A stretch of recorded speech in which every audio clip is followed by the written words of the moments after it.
우리의 소리 없는 전쟁이 6일째 되던 날, 외과 의사인 남편은 젊은 간호사와 함께한 갈라 사진을 올렸다. 나는 아무 말도 하지 않고 조용히 전근 신청서를 제출했다. 일주일 후 그는 텅 빈 집으로 돌아왔다. 제발 모든 걸 이렇게 힘들게 만들지 좀 마, 유진아. 나는 한마디도 하지 않았다. 그것이 남편 강지훈이 가장 싫어하는 부분이었다. 내가 소리치면 그는 나를 감정적이라고 몰아붙일 수 있었다. 내가 울면 그는 나를 조종하려 한다고 비난할 수 있었다. 내가 어디 있었냐고 물으면 그는 순교자처럼 한숨을 쉬며 외과 의사는 9시 출근, 5시 퇴근하는 직업이 아니라고 설명할 수 있었다. 하지만 침묵은 그를 자신의 목소리와 단둘이 남게 했다. 당신은 그런 표정으로 거기 앉아 있는데 그게 싸우는 것보다 더 나빠. 그는 복도 벽장에서 하룻밤 묵을 가방을 거칠게 꺼내며 말했다. 당신은 압박감이 뭔지 전혀 몰라. 나는 하루 12시간 동안 사람들의 생사를 결정하는 선택을 하며 보내. 그러고 집에 오면 숨 쉬는 것조차 잘못했다고 심판받는 기분이야. 그럼 우리 잠시 말하지 말자. 내가 말했다. 지훈은 짧게 비웃었다. 난 좋아. 현관문이 잠기면서 깔끔한 금속성 소리가 났다. 그게 6일 전이었다. 6일째 밤. 나는 부산지사팀과 3시간짜리 화상회의를 마치고 왼쪽 눈썹 위통증을 문지르며 무심코 인스타그램을 열었다. 지훈의 게시물이 피드 맨 위에 있었다. 명성대학교 의료원의 연례 발전기금의 밤갈라에서 찍은 9장의 사진. 크리스탈 샹들리에, 하얀 식탁보, 검은 넥타이 차림의 기부자들, 병원 임원들과 포즈를 취한 외과 의사들. 중앙 사진에서 지훈은 내가 지난달에 세탁소에 맡겼던 턱시도를 입고 있었다. 그의 팔은 이슬비라는 젊은 간호사의 어깨를 감싸고 있었다. 그녀는 얇은 끈이 달린 샴페인색 드레스를 입고 치약 광고를 찍어도 될 만큼 밝은 미소를 짓고 있었다. 그녀의 손은 그의 가슴 높은 곳 옷깃 위에 펼쳐져 있었다. 지훈은 집에서는 몇 년 동안 본 적 없는 편안한 표정이었다. 캡션에는 이렇게 쓰여 있었다. 힘들었던 한 해 외과 의사가 바랄 수 있는 최고의 파트너와 함께 축하하는 아름다운 밤. 한 심장내과 과장이 댓글을 달았다. 이거 공식 발표인가, 강 과장? 지우는 웃는 이모티콘으로 답했다. 다른 동료가 썼다. 최고의 파트너? 사모님께서 한 말씀 하실지도. 이슬비가 그 아래에 답했다. 루머 퍼뜨리지 마세요. 강지훈 과장님과 저는 직장에서만 훌륭한 팀이에요. 뒤이어 얼굴을 붉히는 이모티콘이 붙었다. 그 한 단어가 고백보다 더 큰 상처를 줬다. 부인할 무언가가 있음을 암시했다. 지난 6개월 동안 지훈은 이슬비를 자주 언급했다. 구내식당 밥은 나트륨 덩어리라며 이슬비가 직접 만든 도시락을 가져다 준다는 이야기. 이슬비가 그의 커피 취향을 기억한다는 이야기. 이슬비가 힘든 근무를 자원하고 누군가를 돕는 것을 귀찮아하는 법이 없다는 이야기. 비교는 항상 암시적이었고 결코 입 밖으로 나오지 않았다. 이슬비는 따뜻했다. 나는 피곤했다. 이슬비는 미소 지었다. 나는 왜 그의 부서 월간 경비가 20%나 올랐는지 물었다. 이슬비는 그를 존경했다. 나는 그가 두려워하고, 옹졸하고, 지치고, 허영심 많고, 틀렸을 때 어떤 모습인지 알았다. 나는 화면이 어두워질 때까지 쳐다봤다. 그러고는 휴대폰을 잠그고 서재로 들어가 노트북을 열었다. 댓글을 달지 않았다. 전화하지 않았다. 스크린샷을 찍어 절친에게 분노의 문장 부호들과 함께 보내지도 않았다. 나는 해안금융자문의 내부 채용 포털을 열어 부산지사 시니어 정근직에 지원했다. 헬스케어 인수 합병 및 리스크 담당 수석 재무분석가 2주 동안 공석이었던 자리였다. 나는 모든 자격 요건을 갖추었고 부산팀이 사용하는 모델의 절반을 조용히 내가 만들었다. 현재 내 상사인 박선영 부장님은 작년에 지원하라고 권했었다. 그때는 지훈이 서울이 드디어 집처럼 느껴지기 시작했다고 말해서 거절했었다. 다음 날 아침 7시 나는 김민서에게 전화했다. 지금 몇 시인 줄 알아? 그녀가 중얼거렸다. 7시 3분. 그게 진짜 질문은 아니잖아. 이혼 후에 썼던 부동산 중개인 번호 좀 보내줘. 침묵. 그러다 그녀의 목소리가 날카로워졌다. 너 집 팔려고? 아직은. 임대 시세 좀 알아보려고. 너희 아파트? 지훈 씨는 알아? 거기서 안 잔 지 일주일 됐어. 그 집의 현재 용도에 대해 그의 의견이 특별히 정보에 입각했다고 생각하지 않아. 유진아. 민서는 이제 완전히 잠있겠다. 무슨 일이야? 오늘 밤에 전화할게. 번호나 보내줘. 9시에 나는 해안금융자문 서울지사의 박선영 부장님 사무실로 들어가 내 전근 요청서를 책상 위에 올려놓았다. 박 부장님은 내가 대학원을 졸업하자마자 직접 스카우트했다. 그녀는 내가 좀처럼 같은 것을 2번 요구하지 않는다는 것을 알았다. 부산이라. 그녀가 첫 페이지를 읽으며 말했다. 갑작스럽네. 자리가 비어 있고 헬스케어 포트폴리오는 제 업무와 맞습니다. 남편이 여기 있잖아. 제 남편은 의료 면허증과 GPS를 가진 성인입니다. 박 부장님은 안경을 벗었다. 이건 커리어를 위한 이동이야 아니면 탈출구야? 둘 다 유용한 곳으로 이어질 수 있죠. 그녀는 한참 동안 나를 살폈다. 넌 우리 팀 최고의 분석가야. 널 잃고 싶다고 거짓말은 안 하겠어. 하지만 부산에서 몇 달째 널 원하고 있었. 확실하다면 오늘 승인해 주마. 확실합니다. 수요일까지 정근 절차는 진행되었다. 목요일에 부동산 중개인은 아파트가 공동 명의이기 때문에 지훈의 동의나 법원의 임시 명령 없이는 임대 계약을 할 수 없다고 설명했다. 괜찮았. 당장 임대할 필요는 없었다. 그저 그곳을 신성한 장소처럼 대하는 것을 멈추기만 하면 되었. 금요일 이삿짐 센터 직원들이 8시에 도착했다. 나는 내 옷, 책, 업무 파일, 어머니가 동네 미술교실에서 만든 파란색 도자기 그릇, 그리고 결혼 전에 산 에스프레소 머신을 쌌다. 지훈의 양복은 옷장에, 그의 면도기는 세면대 옆에, 그의 운동화는 현관 수납장에, 그의 액자에 담긴 의학 학위 증명서들은 벽에 그대로 두었다. 내 삶이 사라지자 아파트는 더 커 보였다. 서재매니 선반에는 낡은 사진들과 두꺼운 그레이 해부학 책이 담긴 먼지 쌓인 상자가 있었다. 지훈이 외과 전문의 시험을 공부할 때 내가 선물한 것이었. 속표지에는 25살의 내가 이렇게 썼다. 나의 미래 강지훈 과장님께. 당신의 손이 늘 흔들림 없고 당신의 마음이 늘 친절하기를. 내 엄지손가락이 빛바랜 잉크 위에 머물렀다. 그의 손은 흔들림 없었. 마음은 협상 가능했다. 나는 그 책을 마지막 상자에 넣었다. 떠나기 전 나는 내 열쇠와 서명한 별거 합의서를 커피 테이블 위에 두었다. 합의서는 문서화된 기여도에 따라 주택 자산을 나누고 공동신용을 동결하며 각자의 퇴직연금은 각자가 갖기로 제안했다. 나는 복수를 원한 게 아니었다. 망가진 것의 한가운데를 가르는 깨끗한 선을 원했다. 그러고 나서 나는 부산행편도 비행기에 올랐다.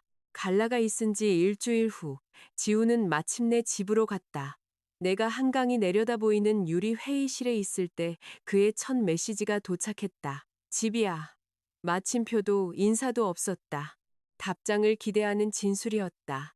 10분 후 내 휴대폰이 울렸다. 나는 뒤집어 놓았다. 그의 세 번째 전화 후에 두 번째 메시지가 왔다. 유진아, 이게 다 뭐야? 나는 그가 텅 빈 거실에 서서 내 액자들이 걸려있던 벽에 희미한 사각형 자국들, 옷장에 비워진 절반, 문 옆에 신발 한 켤레를 보고 있는 모습을 상상했다. 나는 조심스럽게 타자를 쳤다. 서명한 별거 합의서는 커피 테이블 위에 있어. 아파트는 두 사람 서명 없이는 임대할 수 없으니 논의하고 싶으면 내 변호사에게 연락해. 당신과 당신의 최고의 파트너에게 축하를 전하며 나는 메시지를 보내고 그의 번호를 차단한 뒤 경기도의 한 병원 네트워크의 부채의 수용 능력치를 측정하는 스프레드시트로 돌아갔다. 6일 만에 처음으로 침묵이 내 것처럼 느껴졌다. 제2장, 그가 돌아온 집. 지훈을 차단한다고 평화가 찾아오지는 않았다. 단지 나에게 전화하는 강 씨가 달라졌을 뿐이다. 그의 어머니, 최 여사가 38분 후에 내가 저장하지 않은 번호로 연락했다. 네가 내 아들에게 무슨 짓을 한 거냐. 내가 말을 꺼내기도 전에 그녀가 쏘아붙였다. 애가 집에 갔더니 싹 비어 있었다더구나. 제 물건들을 가져왔을 뿐이에요. 내 물건? 그 집의 모든 건 지훈이가 번 돈으로 산 거야. 그건 거짓말이었고 우리 둘 다 알고 있었다. 계약금의 대부분은 우리 부모님이 내주셨다. 지훈이 외과 개업을 준비하며 학자금 대출을 갚느라 수입이 불안정했던 3년 동안 나는 내 계좌에서 주택담보대출금을 냈다. 명의는 두 사람 이름으로 되어 있어요. 내가 말했다. 기록은 명확해요. 저녁 식사 사진 한 장 때문에 남편을 버려? 이게 얼마나 유치해 보이는지 알아? 걔는 과장이야. 사람들이 다 쳐다본다고. 그럼 올리기 전에 관객들을 생각했어야죠. 최 여사는 숨을 들이마셨다. 슬비는 동료일 뿐이야. 사실 아주 착한 애지. 의사를 뒷바라지하는 게 어떤 건지 아는 애라고. 넌 항상 내 결혼 생활보다 내 보고서에 더 신경 썼잖아. 바로 그거였다. 승인된 이야기. 지우는 일했다. 나는 경쟁했다. 지우는 생명을 구했다. 나는 돈을 샜다. 지우는 보살핌이 필요했다. 나는 너무 많은 것을 필요로 했다. 슬비 씨가 더 적합하다면 그 변화를 환영하셔야겠네요. 내가 말했다. 이혼은 안 된다. 우리 강씨 집안은 사적인 실패를 법정에서 떠벌리지 않아. 그럼 이건 새로운 가족 경험이 되겠네요. 나는 전화를 끊었다. 그 주말 민서가 와인 2병과 식료품 1봉지, 그리고 우리 둘을 합친 것보다 더 큰 분노를 안고 부산에 도착했다. 그 게시물 봤어. 그녀가 코트를 벗으며 말했다. 거의 댓글 달 뻔했잖아. 네 최고의 파트너한테 압박 스타킹이나 빨아달라고 해라고. 네가 자제해줘서 고마워. 자제한 거 아니야. 올리기 전에 지웠지. 그것도 성장이라고 할 수 있지. 내 임시 아파트는 사무실 근처의 가구가 완비된 원룸이었다. 누구의 취향도 거스르지 않도록 선택된 회색 가구와 무난한 그림들. 우리는 아직 접시를 풀지 않아서 바닥에서 배달 온 짜장면을 먹었다. 정말 이혼하고 싶은 거 맞아? 민서가 물었다. 응. 그 사람이랑 잤을 거라고 생각해? 그 사람은 내가 궁금해하는 걸 즐겼을 거라고 생각해. 그녀는 젓가락을 든 채 멈췄다. 그게 진짜 배신이었네. 지훈이 마지막 물리적 선을 넘었는지 여부는 거의 중요하지 않았다. 그는 모호함을 연출했다. 그는 이슬비의 존경을 즐겼고 동료들이 추측하도록 부추겼으며 아내와는 사적으로 말 한마디 하지 않으면서 공적으로는 친밀함을 과시했다. 그는 책임지는 불편함 없이 원해지는 스릴을 원했다. 월요일에 나는 홍은주 변호사를 만났다. 민서는 그녀를 은행 명세서를 무기로 만들 수 있는 차분한 여자라고 묘사했다. 홍 변호사는 등기 서류, 주택담보대출 이력, 세금 신고서, 그리고 별거 합의서를 검토했다. 어머님께서 이해하시는 것보다 의뢰인께서 훨씬 유리한 위치에 있습니다. 그녀가 말했다. 하지만 아파트 임대는 시도하지 마십시오. 필요하다면 저희가 전용 사용권이나 매각 명령을 요청할 겁니다. 의뢰인께서 이사하신 것이 지분을 포기하는 것은 아닙니다. 그는 모든 것을 거부할 겁니다. 그럼 저에게 돈을 내고 현실을 천천히 설명 듣게 되겠죠. 지우는 모든 것을 거부했다. 그의 변호사는 별거 합의서를 거부하고 내가 결혼을 유기했다고 비난했으며 아파트의 단독 소유권을 요구하고 정신적 피해와 명예훼손에 대한 배상을 요청했다. 소장에는 내가 한 고위 임원과 바람이 나서 부산으로 이사했다는 주장도 포함되어 있었다. 그 임원은 우리 지역 MA 책임자인 이동욱 전무였다.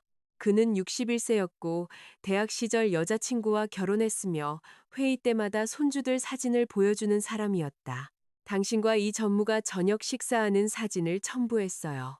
홍 변호사가 화상통화로 말했다. 그건 고객 접대 저녁이었어요. 테이블에 12명이 있었다고요. 사진은 두 사람만 나오게 잘랐네요. 물론 그랬겠죠. 지우는 마침내 회사 계정으로 내게 이메일을 보냈다. 우리 변호사 필요 없어. 집에 돌아와. 어른들처럼 해결할 수 있어. 나는 답장 없이 홍 변호사에게 전달했다. 임시 심리는 6주 후 서울 가정법원에서 열렸다. 지우는 남색 정장을 입고 사진이 잘 받을 정도로 피곤해 보이는 모습으로 도착했다. 최 여사는 손수건을 무릎에 접어둔 채 방청석에 앉아 있었다. 지훈의 변호사는 그를 힘든 외과 수련 기간 동안 버림받은 헌신적인 외과 의사로 묘사했다. 그는 갈라 사진을 평범한 직장 동료애라고 말했다. 그는 내가 일에 집착하게 되었고 의미 있는 상의 없이 거처를 옮겼다고 말했다. 조정관이 이혼을 진행할 의향이 있는지 묻자 지훈이 일어섰다. 저는 제 아내를 사랑합니다. 그가 말했다. 아내가 상처받아서 과민하게 행동하고 있다고 믿습니다. 상담을 원합니다. 우리 결혼을 회복할 기회를 원합니다. 그의 목소리는 낮고 절제되었으며 진실했다. 그는 항상 관객이 있는 방에서 최고였다. 홍 변호사는 갈라 다음 날 아침 날짜가 찍힌 정근 신청서, 답장 없는 메시지들, 지훈이 일주일간 부재했던 사실, 그리고 위협을 통해서만 재산 분할을 논의하려 했던 그의 거부 태도를 제시했다. 조정관은 이슬비가 불륜 상대인지에 관심이 없었다. 유책주의 이혼이 아니었기에 간통 증거는 필요 없었다.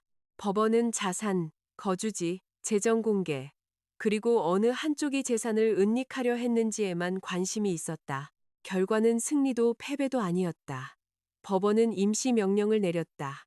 우리 둘 다 아파트를 팔거나 임대하거나 재융자하거나 담보로 잡을 수 없었다. 공동신용은 동결되었다. 양측 모두 금융 계좌를 공개해야 했다. 조정이 예정되었다. 증거 개시 절차가 진행될 것이었다.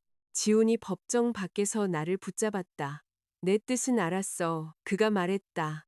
일이 더 험악해지기 전에 돌아와. 내가 떠나기 전부터 험악했어. 당신이 그걸 보지 않아도 됐을 뿐이지. 그의 턱이 굳어졌다. 슬비는 아무것도 아니야. 그럼 당신은 아무것도 아닌 것 때문에 날 모욕한 거네. 그게 더 나빠. 최 여사가 우리 사이에 끼어들었다. 남편의 미래를 생각하는 아내라면 질투심 때문에 남편을 법정에 끌고 다니지 않아. 나는 지훈을 보았다. 그는 그녀를 바로잡지 않았다. 그것이 내가 여전히 가지고 있던 모든 질문에 대한 답이었다. 나는 부산으로 돌아와 일에 파묻혔다. 전근은 새로운 시작이 되어야 했다. 한동안은 그랬다. 나는 한주요 수술기기 유통업체 인수를 위한 실사팀에 합류했다. 내 모델은 한자회사에 숨겨진 부채를 찾아냈다. 내 리스크 메모는 회사가 병원 서비스 포트폴리오의 가격을 과대평가하는 것을 막았다. 박 부장님의 부산 카운터파트인 최수연 이사는 나를 임원회의에 포함시키기 시작했다. 그러다 명성대병원 내부 의사 게시판에 익명의 글이 올라왔다. 제목은 강지훈 과장의 헌신적인 아내에 대한 진실이었다. 그 글은 내가 지훈의 인맥을 이용해 내 경력을 쌓고 그의 수입을 축내고 임원과 바람을 피우고 중요한 수술 기간 동안 그를 버렸다고 주장했다. 글에는 내가 사무실 건물에 들어가는 모습, 고객들과 식사하는 모습, 회의실 토론 중에 이동욱 전무 쪽으로 몸을 기울이는 모습 등이 담긴 사진들이 포함되어 있었다. 평범한 업무를 친밀하게 보이게 만드는 각도였다. 몇 시간 만에 스크린샷은 병원 게시판에서 전문가 그룹과 소셜미디어로 퍼져나갔다. 누군가 해안 금융자문을 지목했다. 누군가 내 직함을 언급했다. 누군가 내 회사 이메일을 게시했다. 아침이 되자 우리 회사 내부 익명 채널은 추측으로 가득 찼다. 십시에 최 이사가 나를 사무실로 불렀다. 나는 그 글을 믿지 않아요. 그녀가 말했다. 하지만 인수 대상 회사가 그걸 봤어요.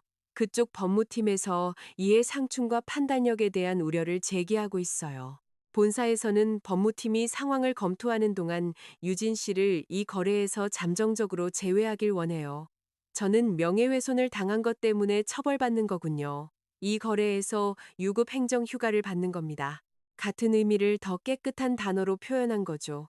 최 이사의 얼굴이 굳어졌다. 알아요. 나는 갑자기 자신들의 화면에 흥미를 느낀 동료들의 시선 아래 노트북을 쌌다. 밖은 부산의 햇살이 눈부시고 혹독하게 추웠다. 나는 장갑을 잊었다는 것을 깨닫기까지 새 블록을 걸었다. 아파트로 돌아와 블라인드를 내리고 어둠 속에 앉았. 서울을 떠난 이후 처음으로 발밑에 바닥이 흔들리는 것을 느꼈다.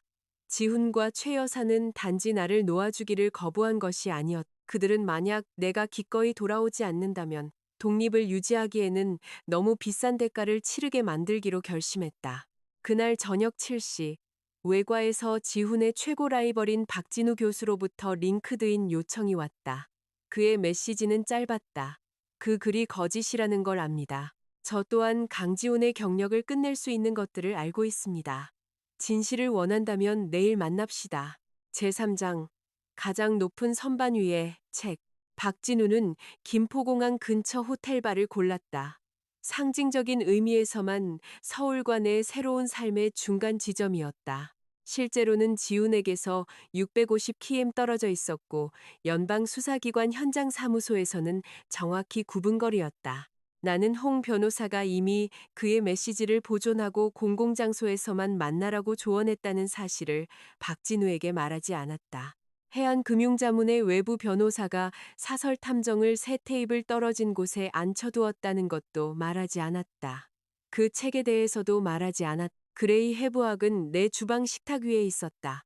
낡은 상처처럼 금이 간 책등이 나를 향하고 있었다. 1년 전, 지훈은 수술용품 계약 분쟁을 논의하기 위해 박진우를 우리 아파트로 초대했다. 내가 서재에서 일하고 있을 때 거실에서 그들의 목소리가 높아졌다. 헤이 의료기기가 물량을 따내는 건 감사를 알기 때문이야. 박진우가 말했다. 지훈이 답했다. 헤일은 우리 과에 제한 없는 교육 기금이 필요하다는 걸 아는 거지. 당신도 당신 사람들 챙기잖아. 나는 물 3잔을 들고 들어가. 감사가 무슨 뜻이냐고 물었다. 두 남자의 표정이 너무 빨리 바뀌어서 거의 희극적이었다. 업체 후원이야. 지훈이 말했다. 당신이 신경 쓸 일 아니야. 내 휴대폰은 업무용 메모를 구슬 녹음하고 있었기 때문에 음성 메모를 녹음 중이었다. 그 오디오는 지훈이 박진우에게 의사교육재단을 통해 대금을 송금하라고 지시하는 내용을 포함하여 그 대화의 마지막 11분을 포착했다. 그들이 떠난 후 나는 붙박이 선반의 헐거운 부분 뒤 움푹 들어간 패널에서 검은색 장부를 발견했다. 날짜, 이니셜, 의료기기 회사, 금액, 시술 건수.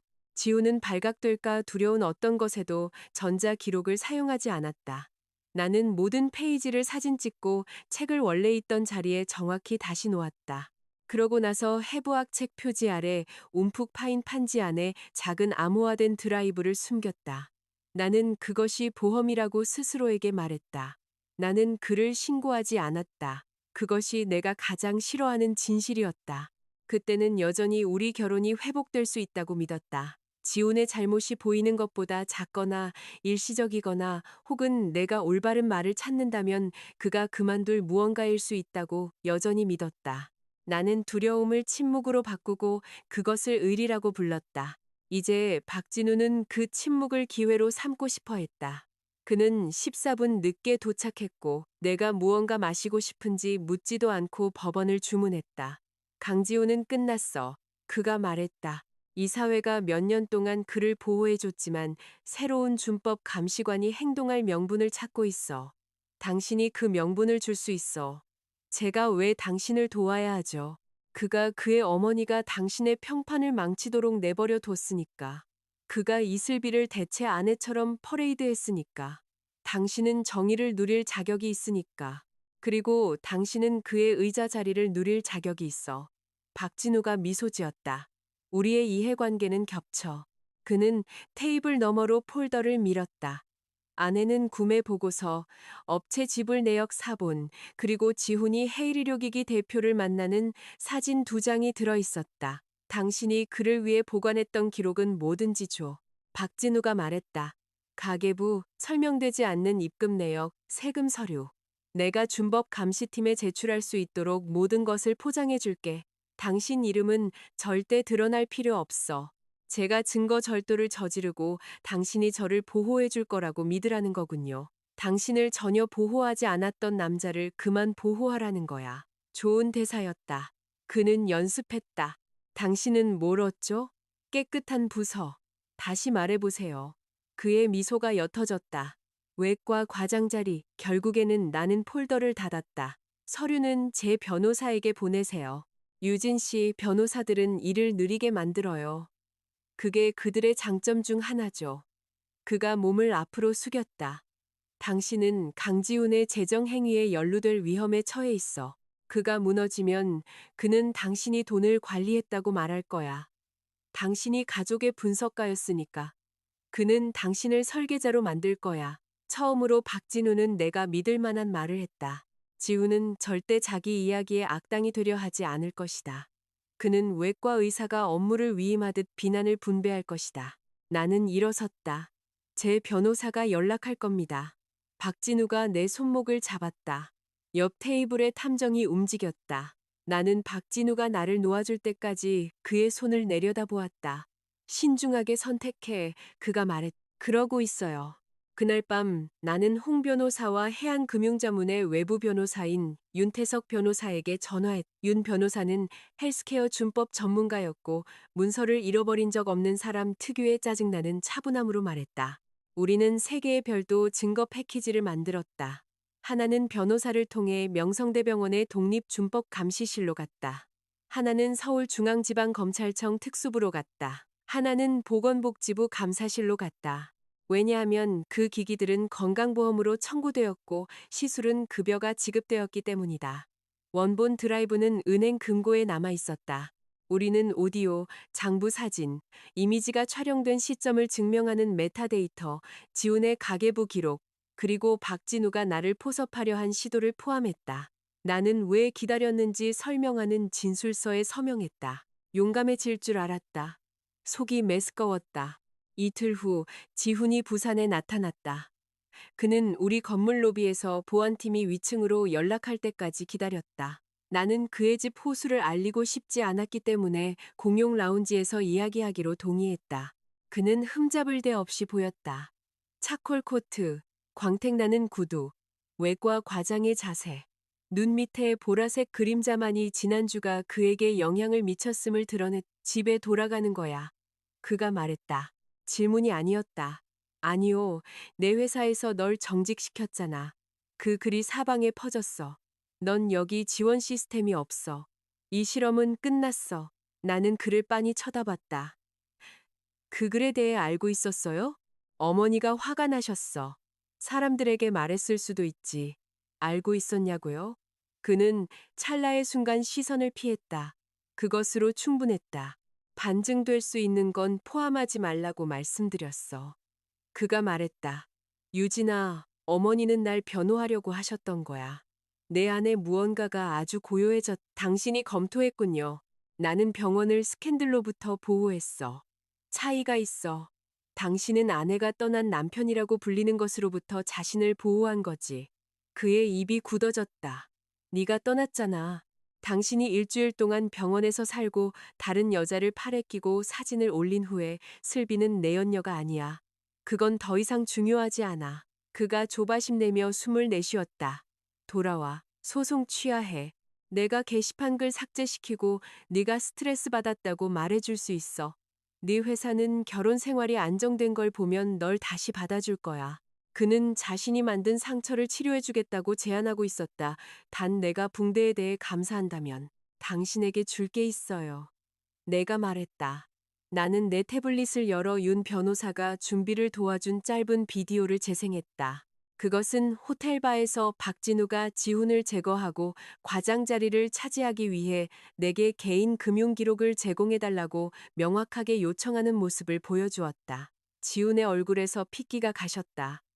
그가 당신에게 접근했어요? 네. 그에게 뭘 줬어요? 아무것도. 안도감이 그의 얼굴을 너무 빨리 스쳐 지나갔다. 그때 그의 전화가 울렸. 그의 어머니가 테이블 건너편에서도 들릴 만큼 큰 소리로 비명을 질렀다. 지훈아, 뉴스 켜봐. 박진우가 수사관들한테 병원에서 끌려나갔어. 준법감시팀이 사무실을 수색하고 있대. 누가 리베이트를 신고했다더라. 박진우가 네가 주도했고 내 아내가 장부를 관리했다고 다 말하고 다녀. 지훈이 나를 쳐다봤다. 네가 무슨 짓을 한 거야. 나는 진실을 검증하는 게 직업인 사람들에게 진실을 말했을 뿐이야. 그가 의자가 뒤로 긁히는 소리를 내며 갑자기 일어섰다. 네가 날 녹음했어? 나는 증거를 보존했어. 넌 이걸 1년 동안 계획했어. 나는 무방비 상태가 되지 않으려고 계획했을 뿐이야. 그의 전화가 다시 울렸다. 이번에는 병원장 이름이 떴다. 지훈이 받았다. 나는 오만함이 그의 얼굴에서 한 문장씩 사라지는 것을 지켜봤다. 모든 수술 중단. 행정 업무 재배정 즉시 준법 감시팀에 보고할 것. 기록에 접근하지 말 것. 업체와 연락하지 말 것. 통화가 끝났을 때 그는 마치 내가 낯선 사람이 된 것처럼 나를 쳐다봤다. 유진아, 그들에게 네가 오해했다고 말해. 박진우가 널 조종했다고 말해. 박진우는 날 조종하려고 했어요. 그것도 보고서에 있어요. 그럼 날 도와줘. 나는 진실이 올바른 순서로 도착하도록 돕고 있는 거예요. 그가 내 손을 잡으려 했다. 나는 뒤로 물러섰다. 네가 내게 별거 합의서를 보냈잖아. 그의 목소리가 갈라졌다. 나 서명 안 했어. 우린 아직 부부야. 그건 법적 지위지 구조 계약서가 아니에요. 보안 요원이 로비 데스크에서 다가왔. 지훈이 목소리를 낮췄다. 내가 무너지면 그들은 널 볼 거야. 네가 우리 세금을 처리했어. 네가 계좌를 정리했잖아. 바로 그거였다. 더 이상 숨겨지지 않은 것. 박진우가 예언했던 경고. 나는 지훈의 눈을 마주했다. 알아요. 그래서 내가 제출한 모든 문서에는 내가 정확히 무엇을 만졌고 무엇을 만지지 않았는지 보여주는 법의학적 색인이 포함되어 있는 거예요. 우리 결혼 생활에서 처음으로 지훈은 준비된 답이 없었다. 나는 태블릿을 집어들고 걸어 나갔다. 내 뒤에서 그의 전화가 다시 울리기 시작했다. 제사장, 모두가 깔끔한 악당을 원한다. 수사는 이혼보다 빨리, 소문보다 느리게 진행되었다. 월요일까지 명성대병원은 지훈과 박진우를 행정휴가 조치했다. 이슬비는 수술 일정 관리에서 제외되었고 두 의사 중 누구와도 연락하지 말라는 지시를 받았다. 해일의료기기는 지역 영업이사를 정직시켰다. 병원은 인간이 쓴 것 같지 않을 정도로 조심스럽게 표현된 성명서를 발표했다. 화요일까지 명성대병원의 모든 직원은 각자의 이론을 가지고 있었다. 어떤 이들은 박진우가 지훈에게 모함당한 내부 고발자라고 말했다. 어떤 이들은 지훈이 수백만 달러를 챙겼다고 말했다. 어떤 이들은 이슬비가 두 남자와 모두 잤다고 말했다. 어떤 이들은 내가 아름다운 간호사가 남편 옆에 서 있는 것을 참을 수 없어서 이 모든 계략을 꾸며냈다고 말했다.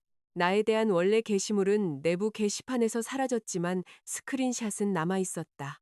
그것이 디지털 눈의 잔인함이다. 삭제가 배포를 되돌리지는 않는다. 최 여사는 지훈의 아버지 강 선생, 그리고 내가 거의 모르는 두 명의 친척과 함께 부산에 왔다.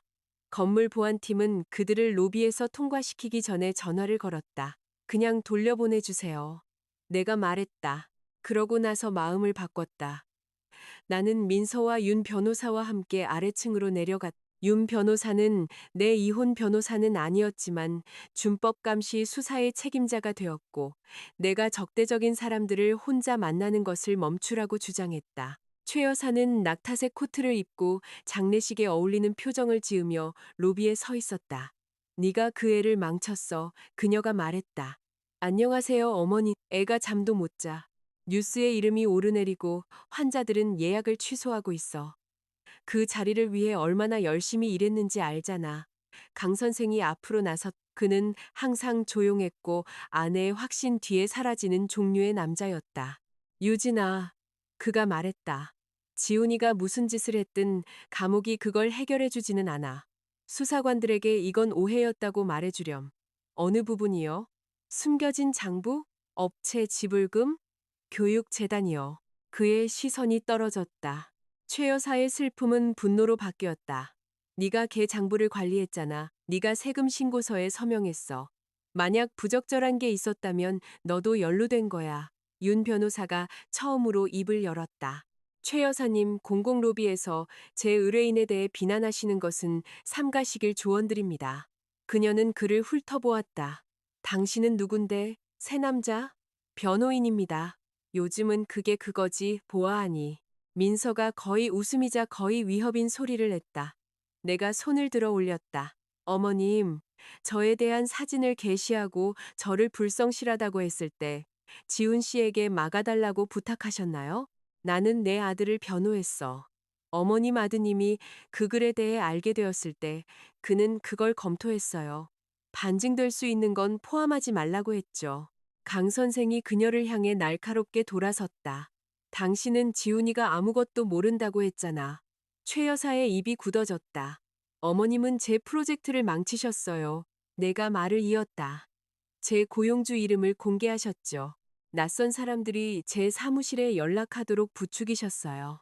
이제는 그 결과가 마침내 당신 가족에게 닿았기 때문에 제가 연방 수사관들에게 거짓말을 하길 원하시는군요. 가격을 말해봐. 그녀가 말했. 로비가 조용해졌다. 아파트? 지훈이 몫을 너에게 주마. 현금? 네가 원하는 걸 말해.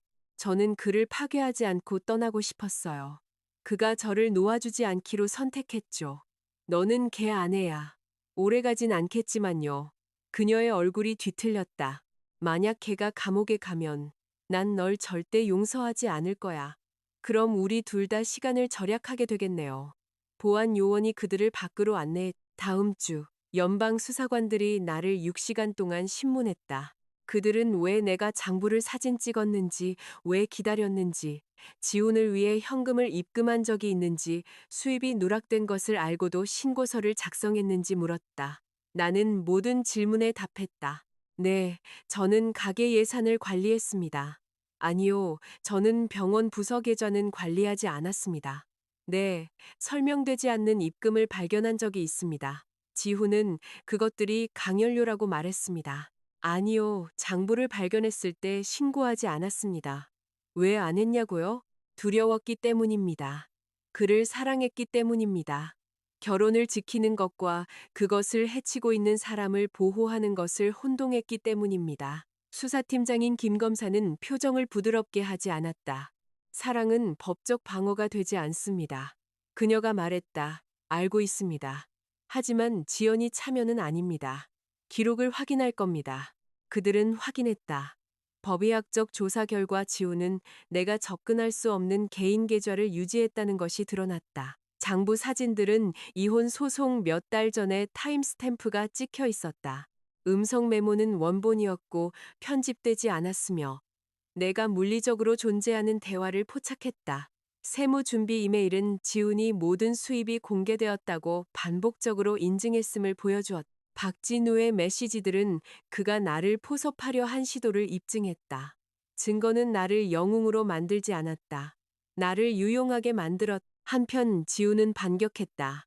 그의 변호사를 통해 그는 내가 그의 필체와 회계 습관을 알기 때문에 장부를 조작했다고 주장하는 진술서를 제출했다. 그는 오디오가 조작되었을 수 있다고 시사했다. 그는 내가 그를 병원에서 제거하고 내 이혼 합의금을 개선하기 위해 박진우와 공모했다고 비난했다. 그 이론은 터무니없었지만 터무니없다고 해서 지치지 않는 것은 아니었다. 모든 주장은 답변을 요구했다. 모든 답변은 문서, 송장, 메타데이터, 그리고 법률 비용을 요구했다. 나는 3시간씩 끊어잤다. 매일 밤 자물쇠를 2번 확인했다.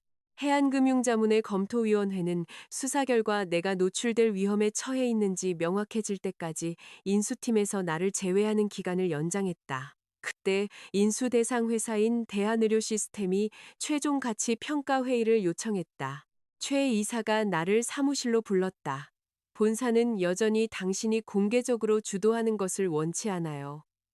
그녀가 말했다. 하지만 이동욱 전무님은 당신만큼 공급업체의 리스크 모델을 이해하는 사람이 없다고 하세요. 우리는 당신이 오프라인으로 데이터를 검토해 주길 원해요. 제 이름 없이 제 작업을 원하시는 거군요. 그녀는 움찔했다. 일시적으로요. 그 방식은 이미 제 삶의 한 부분을 파괴했어요. 직장에서 반복하지 않겠습니다. 최 이사는 뒤로 기댔다. 뭐가 필요해요? 제가 모델 소유자로 남는다는 서면 확인서. 제 결론은 공식 기록에 들어갑니다. 만약 경영진이 최종 회의에서 저를 제외한다면 그 이유를 서면으로 설명해야 합니다.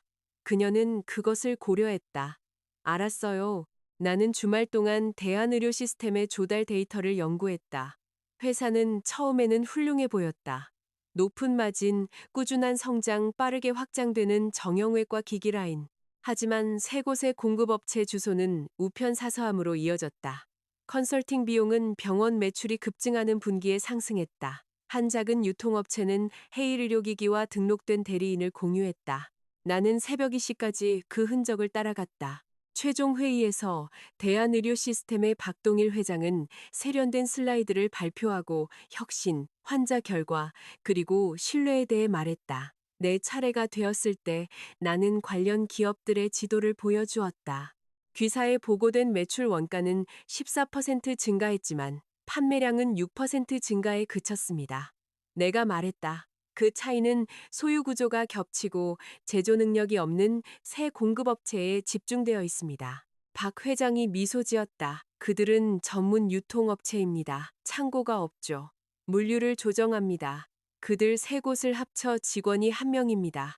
방이 조용해졌. 나는 다음 슬라이드로 넘어갔다. 그 유통업체들로부터의 지불금은 병원 의사들과 연결된 컨설팅 법인으로 흘러들어갑니다. 우리는 확대된 리베이트 방지 실사 없이는 이 인수를 완료할 수 없습니다. 박 회장의 유쾌한 표정이 사라졌다. 서유진 씨, 현재 당신의 개인적인 분쟁을 고려할 때 아마도 당신은 모든 곳에서 음모를 보고 있는 것 같군요. 또다시 그것이었다. 한 남자의 행실이 그것을 폭로한 여자에게 불리한 증거가 되는 것. 제 숫자에 이의를 제기하셔도 좋습니다. 내가 말했다. 제 결혼 생활은 항목이 아닙니다. 대한의료 시스템은 확대된 실사를 거부하고 발을 빼겠다고 위협했다. 해안금융자문은 협상을 중단했다. 3개월 후 연방검찰은 대한의료 시스템의 영업 관행과 의사 컨설팅 지불금에 대한 수사를 발표했다. 그 인수는 우리 고객에게 수천억 원의 비용을 초래했을 것이다. 내 리스크 보고서는 회사 전체에 회자되었다. 갑자기 나를 평판상 불편하게 여겼던 바로 그 임원들이 나를 비상하게 통찰력 있다고 묘사했다. 최 이사는 나를 팀에 복귀시키고 승진을 추천했다. 사과해야겠네요. 그녀가 말했다. 다음 사람을 위해 더 나은 절차를 만들어주세요. 그녀는 다행히도 귀담아 들었다. 해안금융자문은 검증되지 않은 온라인 주장 때문에 직원을 해고하기 전에 독립적인 검토를 요구하는 정책을 채택했다. 아무도 볼 수 없는 피로 쓰인 작은 변화였다. 병원 수사 또한 첫 공식 결과를 내놓았다. 박진우는 업체의 지불금을 받고 공시를 위조했으며 지훈에게서 정보를 얻기 위해 이슬비를 이용하려 했다. 이슬비는 2년 동안 박진우와 연인 관계였다. 갈라 사진은 즉흥적인 것이 아니었다. 박진우는 그녀에게 지훈의 신뢰를 쌓고 우리 결혼에 갈등을 유발하며 부서 구매 논의에 접근하도록 부추겼다. 하지만 지훈은 무고한 대상이 아니었다. 그는 해일과 다른 두 의료기기 회사로부터 돈을 받았다. 그는 구매를 유도했다. 그는 수입을 숨겼다. 그는 이슬비의 존경이 좋아서 회의에 참여시켰고 의심이 겸손을 요구했을 것이기 때문에 모든 경고 신호를 무시했다. 모두가 깔끔한 악당을 원했다. 악당은 넷이었다. 제5장 믿음을 얻는 데가. 지우는 이른 봄 리베이트 방지법 위반 공모, 조세 범죄, 그리고 은닉 기록과 관련된 방해 혐의로 연방검찰에 기소되었다. 박진우는 유사한 혐의의 증인 매수 혐의가 추가되었다. 이슬비는 가명 추천을 받는 대가로 수사관들에게 협조했지만 주간호 위원회는 별도의 징계 절차를 개시했다. 뉴스 차량이 이틀 동안 명성대병원 밖에 주차했다. 병원은 외과 지도부 벽에서 지훈의 초상화를 내렸다. 최 여사는 6개의 다른 번호로 전화했다. 나는 6개 모두 차단했다. 이혼은 법의학적 증거 개시 단계에 들어갔다. 우리 법원에서 지정한 재정 전문가는 주택담보대출 지불금, 퇴직연금 기여금, 설명되지 않는 이체 내역, 그리고 지훈이 부부 공동기금에서 지불한 법률 비용을 추적했다. 몇몇 업체 관련 입금은 우리 결혼 중에 개설되었지만 나에게는 숨겨졌던 계좌를 통해 흘러들어갔다. 홍 변호사는 재산은닉을 상쇄하기 위해 제재와 아파트 지분 중 더 큰 몫을 요청했다. 지훈의 변호사는 조정을 제안했다. 조정은 별도의 회의실에서 진행되었다. 나는 홍 변호사와 재정 서류 더미와 함께 앉았다. 지훈은 복도 건너편에 그의 변호사와 함께 남아 있었다. 조정관은 지친 외교관처럼 제안을 들고 우리 사이를 오갔다. 첫째, 지우는 내가 아파트에 대한 모든 권리를 포기하고 그가 헌신적인 남편이었다는 진술서를 쓴다면 이혼에 서명하겠다고 제안했다. 나는 거절했다. 그러자 그는 내가 수사관들에게 더 이상 협조하지 않기로 동의한다면 지분의 절반을 제안했다. 홍 변호사는 거의 웃을 뻔했다. 그 요청 자체가 문제가 될 수 있습니다. 그녀가 조정관에게 말했다. 마지막으로 지훈은 나와 직접 이야기하고 싶다고 요청했다. 나는 양측 변호사가 모두 참석하는 조건으로만 동의했다. 그는 정장 대신 평범한 어두운 스웨터를 입고 들어왔다. 흰 가운, 직함, 그리고 통제된 병원 조명 없이는 그는 30대 후반에 지친 남자처럼 보였다. 유진아, 그가 말했다. 지훈 씨, 이슬비 씨에 대해 내가 틀렸어요. 이 회의는 재산에 관한 거예요. 알아, 그냥 네가 이해해줬으면 해서. 슬비랑 박진우가 모든 걸 계획했어. 갈라, 메시지, 저녁 식사. 그들은 네가 화나길 원했어. 그들이 당신에게 사진을 올리라고 강요하지는 않았죠. 나는 그게 해롭지 않다고 생각했어. 당신은 나를 모욕하는 것이 해롭지 않다고 생각했죠. 왜냐하면 내가 머물 거라고 예상했으니까. 그의 눈이 붉어졌다. 나 그 여자랑 안 잤어. 당신은 여전히 그게 유일하게 중요한 경계선이라고 생각하는군요. 그가 몸을 앞으로 숙였다. 나는 압박감에 시달렸어. 박진우는 내 부서를 뺏으려고 했어. 어머니는 손주를 요구하셨고, 병원은 불가능한 숫자를 기대했지. 비판받지 않는 곳이 필요했어. 그래서 당신은 칭찬으로 돈을 받는 여자를 찾고 청구서는 아내에게 보냈군요. 홍 변호사가 반응을 감추며 아래를 내려다보았다. 지훈이 침을 삼켰다. 넌 나를 이해했었잖아. 나는 당신을 이해하기 쉽게 만들기 위해 나 자신을 지웠었죠. 그는 재정 서류를 보았다. 우리가 아파트를 팔면 우리 부모님은 서울에 오실 때 머무를 곳을 잃게 돼. 그건 그분들 집이 아니에요. 어머니는 이미 무너지고 계셔. 어머님은 나에 대해 거짓말을 퍼뜨렸어요. 어머니는 두려우셨어. 나도 두려웠어요. 단지 어머님은 잔인해질 허락을 받았을 뿐이죠. 조정은 실패했다. 2주 후 지우는 다른 전략을 시도했다. 그의 형사 변호인은 내가 그의 가게 재정관리인 역할을 했으며 미신고 소득에 대한 책임을 공유해야 한다고 주장했다. 연방 수사관들이 나를 다시 소환했다. 이번에는 윤 변호사가 내 옆에 앉았다. 김 검사는 테이블 위에 일련의 은행 명세서를 놓았다. 강지훈 씨는 당신이 입금액을 강연소득으로 분류했다고 말합니다. 그가 저에게 그렇게 말했기 때문입니다. 계약서를 요구했습니까? 2번이요. 그는 의사 계약은 병원을 통해 처리된다고 말했습니다. 왜 더 이상 묻지 않았습니까? 나는 세련된 답변을 할 수 있었다. 대신 진실을 말했다. 그에게 질문하는 것은 항상 제 인격에 대한 재판이 되었기 때문입니다. 돈에 대해 물으면 저는 통제하려 드는 사람이었습니다. 이슬비 씨에 대해 물으면 저는 질투하는 사람이었습니다. 왜 병원에 남아있냐고 물으면 저는 의학을 존중하지 않는 사람이었습니다. 결국 평화가 그 순간에는 더 저렴하다는 것을 배웠습니다. 김 검사는 오랫동안 나를 쳐다보았다. 그리고 나중에는 더 비싸졌죠. 네. 디지털 기록은 지훈이 입금이 들어온 후 조작된 강연 계약서를 개인 드라이브에 업로드했음을 보여주었다. 파일들은 그의 병원 노트북에서 만들어졌다. 나는 그것들을 열어본 적이 없었다. 내 이름은 수사 대상에서 제외되었다. 안도감은 극적인 사과로 오지 않았다.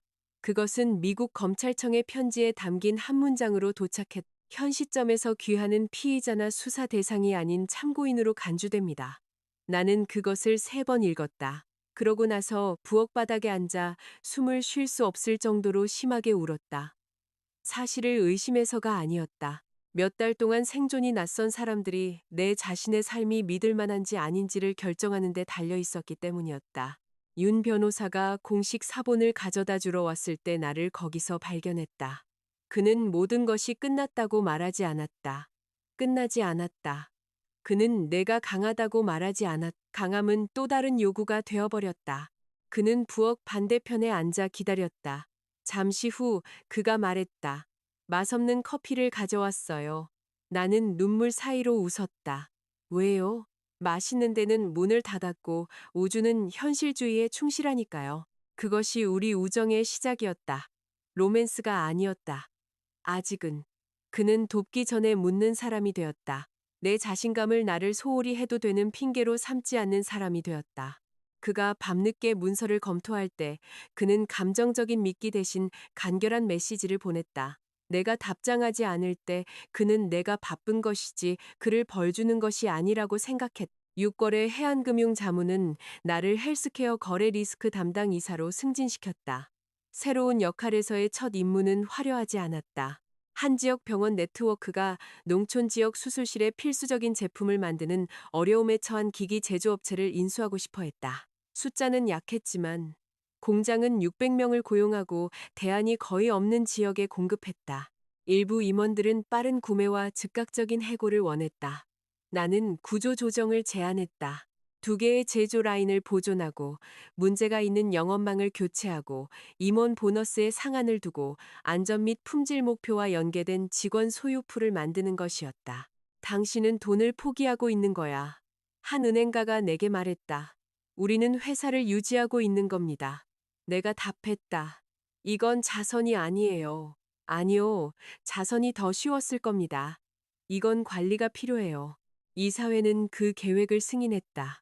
처음으로 나는 썩은 시스템을 파괴하는 것과 하나를 재건하는 것의 차이를 이해했다.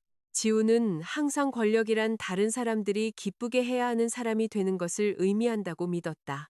나는 권력이란 더 적은 사람들이 구걸해야 하는 방을 설계하는 것을 의미할 수 있다는 것을 배우고 있었다. 제6장. 두 번째 청원. 이혼의 두 번째 단계는 내가 서울을 떠난 지 11개월 후에 시작되었다. 그때까지 지우는 공모 혐의 한 건과 조세 범죄 한 건에 대해 유죄를 인정했다.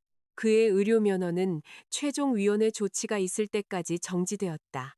그는 선고를 기다리며 여행 제한 하에 부모님과 함께 살고 있었다. 박진우는 유죄 협상을 거부하고 모든 사람을 비난했다. 이슬비는 대배심 앞에서 증언하고 무단 접근 및 협박 미수와 관련된 경미한 혐의에 대해 기소유예 합의에 들어갔다. 그녀는 명성대병원에서의 직위를 잃고 3년 동안 간호사 면허를 반납했다. 최 여사의 온라인에서의 자신감은 사라졌다. 그녀의 긴 메시지들은 위협에서 협상으로 바뀌었다. 유진아, 우리 둘 다 화가 났었어. 유진아, 지훈이는 여전히 네 남편이야. 유진아, 걔가 잠꼬대로 네 이름을 부른대. 유진아, 좋은 여자는 남자가 가장 힘들 때 버리지 않아. 나는 메시지들을 법정 제출용으로 저장하고 절대 답장하지 않았다. 최종 이혼 심리에서 지우는 기자들을 피하기 위해 연문으로 들어왔다. 그는 심플한 남색 재킷을 입고 있었다. 머리는 더 짧아졌고 뺨은 움푹 패였다. 최 여사는 강 선생의 손을 꼭 잡고 그의 뒤에 앉았다. 판사는 합의 쟁점들을 검토했다. 아파트 매각, 퇴직 연금 분할, 불법 지불 및 형사 변호에 사용된 부부 공동기금 상환, 세금 책임 배분, 그리고 상호 접촉 금지 조항. 지우는 더 이상 상담을 원한다고 주장하지 않았다. 그는 용서를 원한다고 주장했다. 판사가 그가 결혼이 회복 불가능하게 파탄났다는데 동의하는지 묻자 지훈은 나를 보았다. 그녀와 이야기해도 되겠습니까? 홍 변호사가 나를 쳐다봤. 나는 고개를 끄덕였다. 지훈이 일어섰다. 나는 네가 내 압박감을 이해하지 못한다고 생각했었어. 그가 말했다. 집에 와서 네가 일하는 걸 까보면 네가 얼마나 열심히 노력하는지 보는 대신 나에게서 무언가를 필요로 하는 또 다른 사람을 봤어. 이슬비는 나를 존경받는다고 느끼게 해줬어. 그녀는 내가 똑똑하다고 말했어. 모든 것에 웃어줘. 돈이 어디서 오는지, 왜 부서 숫자가 맞지 않는지 묻지 않았어. 그의 목소리가 떨렸. 나는 그게 그녀가 나를 더 잘 이해한다는 뜻이라고 생각했지만 그녀는 강지훈 과장만 알았어. 너는 강지훈을 알았지. 네가 나를 알았을 때는 내가 처음으로 전문의 시험에 떨어졌을 때였어. 내가 레지던트를 마치는 동안 너는 야간 근무를 했어. 아버지가 뇌졸중으로 쓰러졌을 때 응급실에 앉아 있었어. 너는 내 모든 버전을 알고도 머물러줬어. 법정은 조용했다. 네가 떠나고 나서야 그게 얼마나 가치 있었는지 깨달았어. 나는 그를 보았고 승리감 대신 거리감만을 느꼈다. 떠난 걸 후회해? 그가 물었다. 네. 희망이 그의 얼굴을 스쳐 지나갔다. 더 일찍 떠나지 않은 걸 후회해요. 빛이 사라졌. 나는 말을 이었다. 왜냐하면 너무 여러 해 동안 완성된 문장들을 삼켜왔기 때문이다. 당신은 내가 당신의 압박감을 이해하지 못한다고 말했죠. 당신은 내 압박감에 대해 물어본 적이 없어요. 내가 늦게까지 일하면 당신은 내가 당신을 소홀히 한다고 말했죠. 어머님이 아이를 갖지 않는 것에 대해 나를 모욕했을 때 당신은 내게 평화를 유지하라고 말했죠. 당신이 이슬비 사진을 올리고 내가 소란 없이 떠났을 때 당신은 나를 극적이라고 불렀죠. 어머님이 내 평판을 망쳤을 때 당신은 그 거짓말을 편집하는 걸 도왔죠. 수사가 당신에게 닿았을 때 당신은 나를 공모자로 만들려고 했어요. 나는 그의 눈을 마주했다. 당신이 스트레스 받아서 나를 잃은 게 아니에요. 당신은 책임과 편안함 사이에서 선택해야 할 때마다 다른 사람이 대가를 치르게 만들었기 때문에 나를 잃은 거예요. 지우는 고개를 숙였다. 판사는 이혼 판결을 내렸다. 아파트는 매각될 것이었다.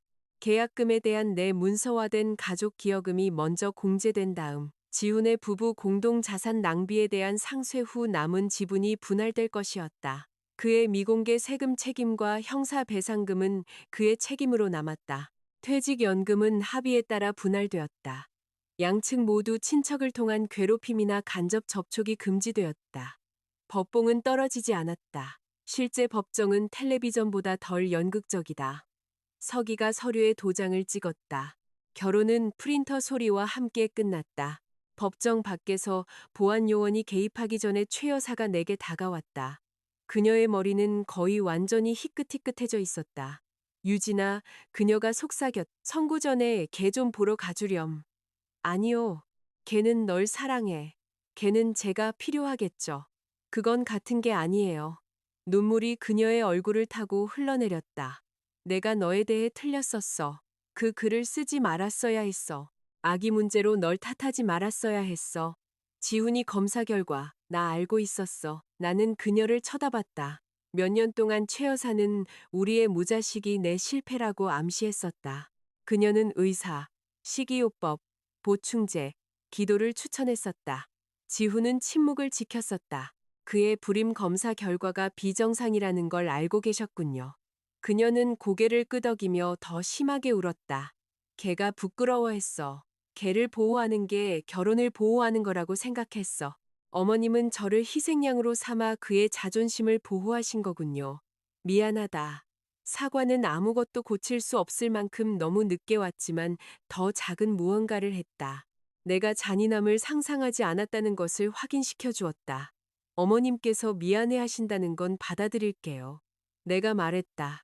하지만 어머님을 제 삶에 다시 받아들이지는 않을 거예요. 그녀가 나를 잡으려 했다. 나는 뒤로 물러섰다. 어머님은 아들이 하나 있으시죠. 내가 말했다. 어머님은 그를 모든 도덕적 우주의 중심에 두셨어요. 그게 그를 구하지 못했. 그건 그에게 결과는 다른 사람들의 몫이라고 가르쳤을 뿐이에요. 나는 그녀가 대답하기 전에 떠났다.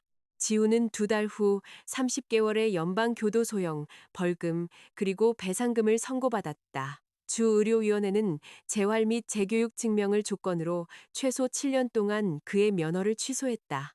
박진우는 방해 및 증인 조작 시도 때문에 재판 후 더 긴 형을 받았다. 이슬비는 소셜미디어에서 사라졌다. 병원은 환자들과 직원들에게 사과문을 발표했지만 개인적으로 나에게는 아니었다. 명성대병원은 조달 감독위원회와 부서 리더십 외부의 독립적인 보고 채널을 설립했다. 해안금융자문은 내게 외부 헬스케어 윤리위원회에 참여해달라고 요청했다. 내 경력을 거의 파괴할 뻔했던 바로 그 경험이 사람들이 기꺼이 돈을 지불하는 전문 지식이 되었다. 나는 수락했지만 한 가지 조건을 협상했다.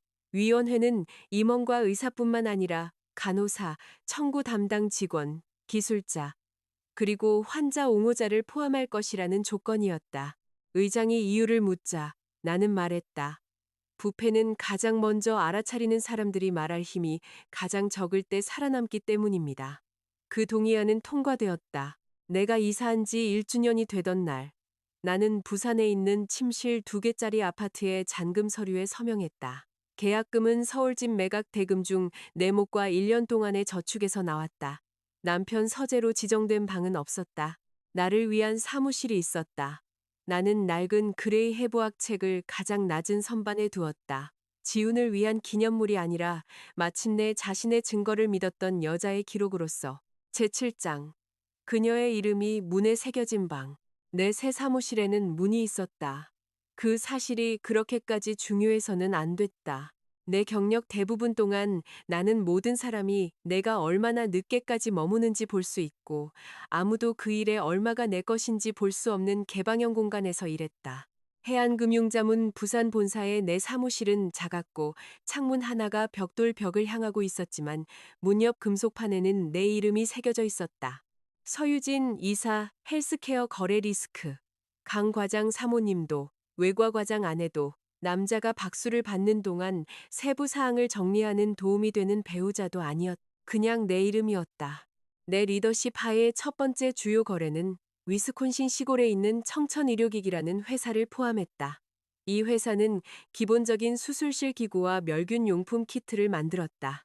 모 회사는 마진이 감소했기 때문에 매각하고 싶어 했다. 사모펀드 입찰자는 우리 고객보다 더 많은 돈을 제안했지만 공장 하나를 폐쇄하고 생산을 해외로 이전하며 거의 400명의 직원을 해고할 계획이었다.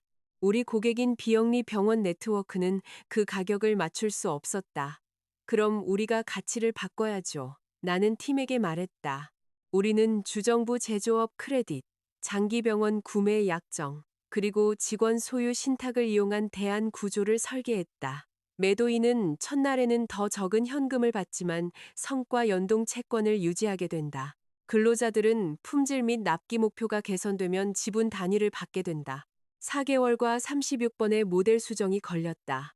최종 발표에서 사모펀드 팀은 우리 계획이 감상적이라고 주장했다. 당신들은 효율적이지 않을 수 있는 일자리에 돈을 지불하고 있는 겁니다. 그들의 매니징 파트너가 말했다. 우리는 공급 탄력성에 돈을 지불하고 있는 겁니다. 내가 답했다. 팬데믹 동안 당신들이 선호하는 해외 공급원은 11주 동안 납기를 놓쳤습니다. 청천은 4일 만에 납품했습니다. 위기 동안 사라지는 효율성은 스프레드시트의 환상일 뿐입니다. 우리 고객이 입찰을 따냈다. 거래가 성사된 날 근로자들이 공장 식당에 모였다. 어떤 이들은 성인 시절 전체를 그곳에서 보냈다. 공장장이 내 이름이 앞에 쓰인 안전모를 건네주었. 우리를 구해주셨습니다. 그가 말했다. 나는 고개를 저었다. 구할 가치가 있는 사업을 가지고 계셨던 겁니다. 우리는 구조를 찾았을 뿐이죠. 그 구분이 나에게는 중요했다. 나는 한 명의 강력한 사람이 다른 모든 사람을 구하는 이야기에 지쳤다. 지우는 생명을 구하는 남자라는 정체성을 중심으로 자신을 구축했고 그 정체성은 그가 평범한 규칙들이 자신을 중심으로 구부러져야 한다고 믿게 만들었다. 진짜 시스템은 기능하기 위해 영웅을 필요로 해서는 안 된다. 부산으로 돌아와 윤 변호사와 나는 의료 사업을 인수하는 고객들을 위한 전사적 프로토콜을 함께 만들었다. 그것은 재무실사, 의사 지불금 분석, 내부 고발자 보호, 그리고 거래 종결 후 모니터링을 결합했. 그는 초안에서 그것을 서유진 프로토콜이라고 불렀다. 나는 내 이름을 지웠다. 그는 다시 추가했다. 작업에는 주인이 있어야 해요. 그가 말했다. 팀이 만들었어요. 그럼 팀을 명시해요. 하지만 겸손의 증거로 자신을 지우지는 마세요. 그 문장은 그가 의도했던 것보다 더 강하게 와닿았다. 나는 문서를 보았다. 몇 년 동안 나는 관대함과 사라짐을 혼동했었다. 나는 지훈이 공부하고 인맥을 쌓고 재정을 계획하고 가정을 관리하는 것을 도왔다. 그가 성공했을 때 나는 그것을 우리 것이라고 불렀다. 내가 성공했을 때 그는 그것을 내 취미라고 불렀다. 좋아요. 내가 말했다. 서유진, 윤태석 임상거래 프로토콜. 기여자는 이 페이지의 명시, 윤 변호사가 미소 지었다. 그건 받아들일 수 있어요. 당신 이름이 두 번째로 오네요. 참담하네요. 우리 우정은 처음에는 내가 불신했던 방식으로 쉬워졌다. 그는 매일 저녁 전화하지 않았다. 즉각적인 답장을 기대하지 않았다. 그는 내가 어려운 회의가 있는 날을 기억하고 실용적인 메시지를 보냈다. 이사회 전에 식사해요. 회의실 커피는 인권 침해야. 부록 챙겨요. 공급업체 집중도에 대해 물어볼 거야. 그는 내가 먼저 꺼내지 않는 한 지훈에 대해 절대 언급하지 않았다. 어느 금요일, 늦은 회의 후에 우리는 기찻길 아래 작은 식당으로 걸어갔다. 저녁 식사 중간쯤에 그가 말했다. 당신과 진짜 데이트를 하고 싶어요. 내 포크가 멈췄다. 이게 저녁 식사잖아요. 이건 두 동료가 국수를 먹으면서 불리한 사건 준비금에 대해 논쟁하는 거죠. 나는 배타라고 말하는 것이 허용되지 않는 저녁 식사를 제안하는 겁니다. 그건 제약이 심하겠네요. 기꺼이 고통을 감수하겠어요. 나는 웃었고 그러고 나서 진지해졌다. 저는 누군가 제 삶에 들어와서 가구가 자기 것이라고 가정하는 것에 준비가 안 됐어요. 열쇠를 달라는 게 아니에요. 저는 다른 남자의 감정에 대해 책임지고 싶지 않아요. 저는 상담사 두 명의 누나 그리고 개가 있어요. 업무량은 분산되어 있죠. 나는 오랫동안 그를 쳐다보았다. 데이트 한 번이요. 내가 말했다. 한 번. 베타는 없어요. 그는 그 약속을 43분 동안 지켰다. 우리 첫 데이트는 미술관에서였다. 그는 10분 동안 개념 설치 작품을 이해하는 척하다가 손상된 파일 캐비닛처럼 보인다고 인정했다. 나는 재무제표도 개념 예술이라고 말했다. 우리는 그 후에 타코를 먹고 소송이 아닌 어린 시절에 대해 이야기했다. 그는 끝에 키스하지 않았다. 해도 돼요. 내가 나 자신을 놀라게 하며 말했다. 알아요. 그가 대답했다. 하지만 당신이 확신했으면 좋겠어요. 나는 확신하지 못했지만 확신할 수 있는 사람이 되고 싶었다. 내 삶이 확장되는 동안 지훈의 삶은 축소되었다. 그는 교도소에서 세 통의 편지를 썼다. 첫 번째는 사과했다. 두 번째는 설명했다. 세 번째는 그의 두려움, 어머니, 병원 문화, 박진우, 그리고 야망을 탓하다가 다시 사과로 돌아왔다. 나는 윤 변호사가 직접적인 접촉이 접촉 금지 명령을 복잡하게 만들 수 있다고 조언한 후 세 통 모두 개봉하지 않고 반송했다. 최 여사는 메시지 없이 크리스마스 카드를 보냈는데 장난감 청진기를 착용한 어린 시절 지훈의 사진만 있었다. 나는 그것을 분쇄기에 넣었다. 민서는 그것이 잔인하게 느껴지지 않느냐고 물었다. 아니, 내가 말했다. 재활용처럼 느껴졌어. 그녀는 와인을 양탄자에 쏟을 정도로 심하게 웃었다. 승진은 또한 더 조용한 무언가를 바꾸었다. 나는 아직 주목을 보장하는 직함이 없는 분석가들을 위해 월간 공개 근무 시간을 갖기 시작했다. 첫 달에는 2명만 왔, 네 번째 달에는 모든 시간대가 꽉 찼다. 그들은 모델, 관리자, 업무 공로, 그리고 고객에 대한 우려가 거래를 늦출 만큼 충분한지에 대한 질문을 가져왔다. 나는 그들에게 두려워하지 말라고 말한 적이 없다. 두려움 없음은 종종 강력한 사람들이 다른 사람이 이미 위험을 감수한 후에 하는 이야기다. 나는 그들에게 문서화하고 동맹을 찾고 서면 절차를 사용하고 사본을 보존하지 않고 원본 증거를 넘겨주지 말라고 말했다. 나는 그들에게 유능함이 고독을 요구하지 않는다고 말했다.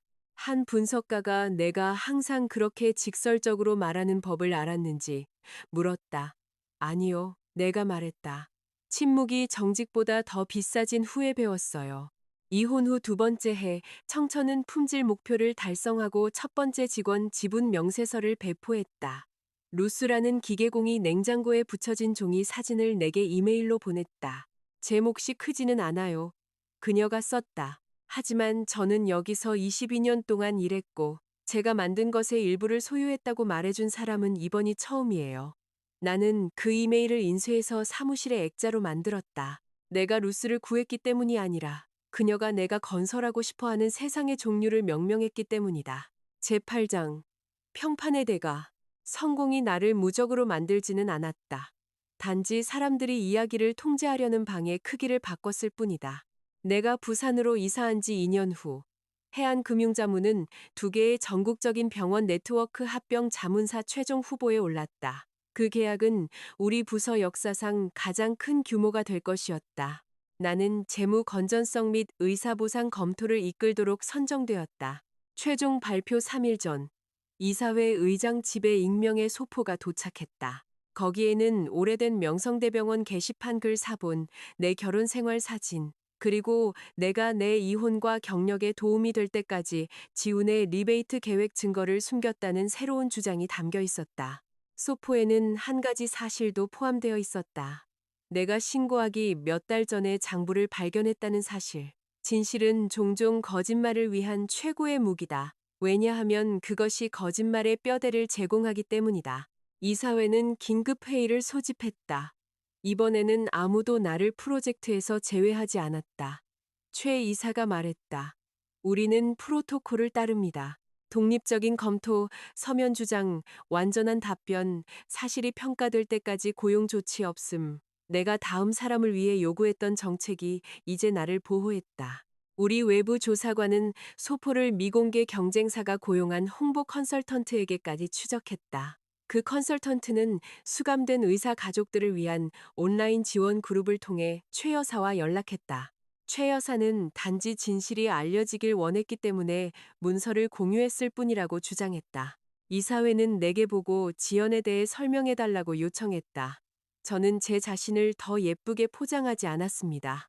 증거를 발견하고 즉시 보고하지 못했습니다. 내가 말했다. 그 결정은 잘못된 것이었습니다.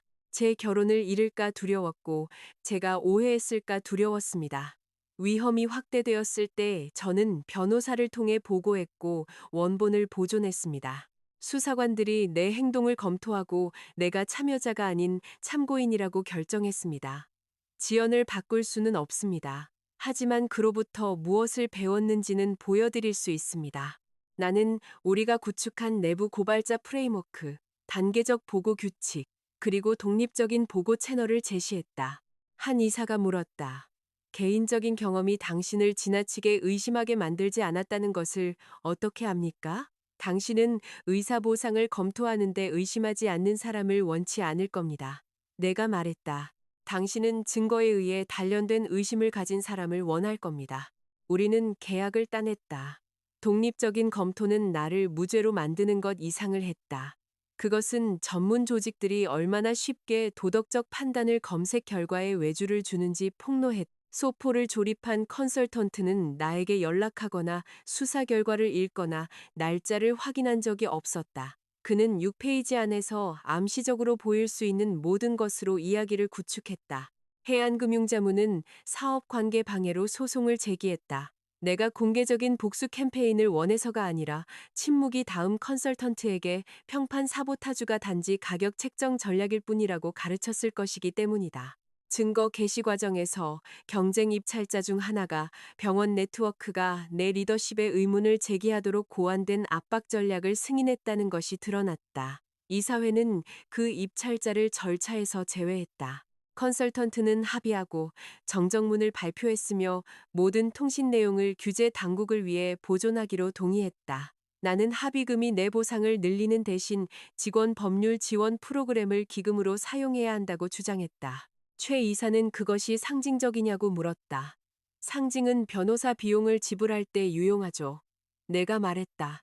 그 프로그램은 자신의 업무와 관련된 도킹, 보복 또는 허위 온라인 주장의 대상이 된 직원들을 위한 초기 법률 자문을 지원했다. 첫 해에 그것은 상급자에게 업코딩을 보고한 후 절도 혐의로 기소된 청구 전문가와 안전 분쟁 중에 개인 의료 기록이 유출된 실험실 관리자를 도왔다. 예전의 나라면 그 승리들을 언급하기에는 너무 작다고 생각했을 것이다. 그녀는 그녀를 상처 준 사람이 마침내 이해했는지 여부로 성공을 측정했다. 나는 더 이상 최 여사, 지훈 또는 온라인의 어떤 낯선 사람이 나를 이해할 필요가 없었다. 다른 누군가가 어두운 아파트에 홀로 앉아 있는 것을 막는 시스템으로 충분했다. 일주일 후 나는 강 선생으로부터 전화를 받았다.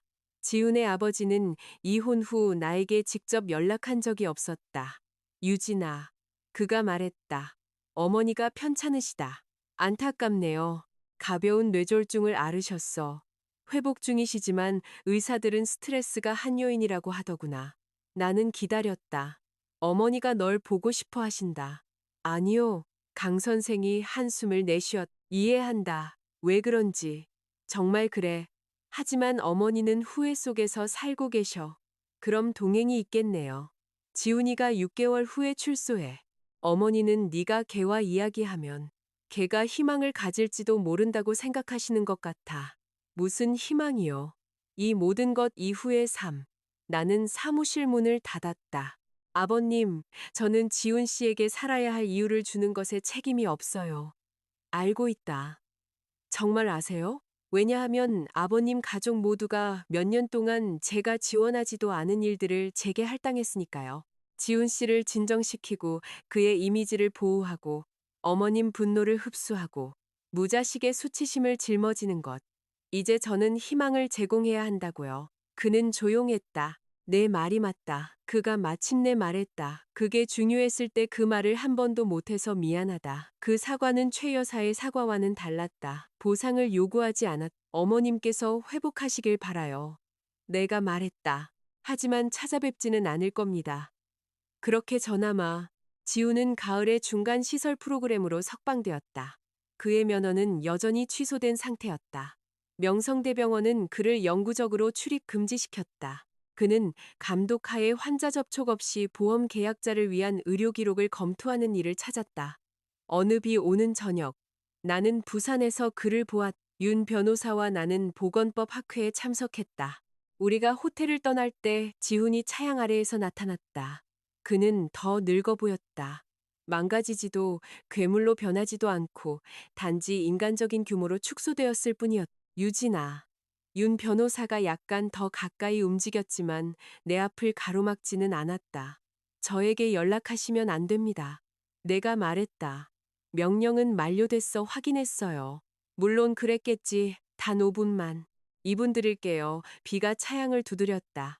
지훈이 윤 변호사를 보았다. 이분 변호사님? 제 파트너예요. 그 단어는 안정적으로 느껴졌. 지훈의 얼굴이 변했지만 그는 고개를 끄덕였다. 돌아와 달라고 하러 온 거 아니야. 그가 말했다. 그건 끝났다는 거 알아. 네가 네 회사에서 발표한 윤리 프로토콜을 읽었다고 말하고 싶었어. 압박 보고와 의사 보상에 관한 거요. 그래. 좋더군. 고마워요. 그가 침을 삼켰다. 나는 내일이 숫자라고 생각했었어. 숫자가 네가 책임을 보는 방식이라는 걸 이해하지 못했지. 이해했었죠. 단지 당신 일이 더 중요하다고 생각했을 뿐이죠. 그래. 그 인정은 논쟁 없이 나왔다. 이제는 정직하려고 노력하고 있어. 그가 말했다. 아무도 보지 않을 때 정직하세요. 나는 매일 그 갈라 게시물에 대해 생각해. 참 어리석은 짓이었지. 그 게시물은 결혼이 아니었어요. 영수증이었죠. 그가 잠시 눈을 감았다. 미안해. 믿어요. 그의 눈이 떠졌다. 그게 아무것도 바꾸지는 않아요. 내가 덧붙였다. 알아. 검은 차가 길가에 섰다. 윤 변호사가 나를 위해 문을 열어주었다. 지훈이 마지막으로 내 이름을 불렀다. 내가 돌아섰다. 행복하길 바라. 몇 년 동안 나는 그에게서 그 말을 듣는 것을 상상했었다. 내 상상 속에서 그 말은 항상 쓰라리거나 비극적으로 들렸다. 현실에서는 지쳐 보였다. 행복해요.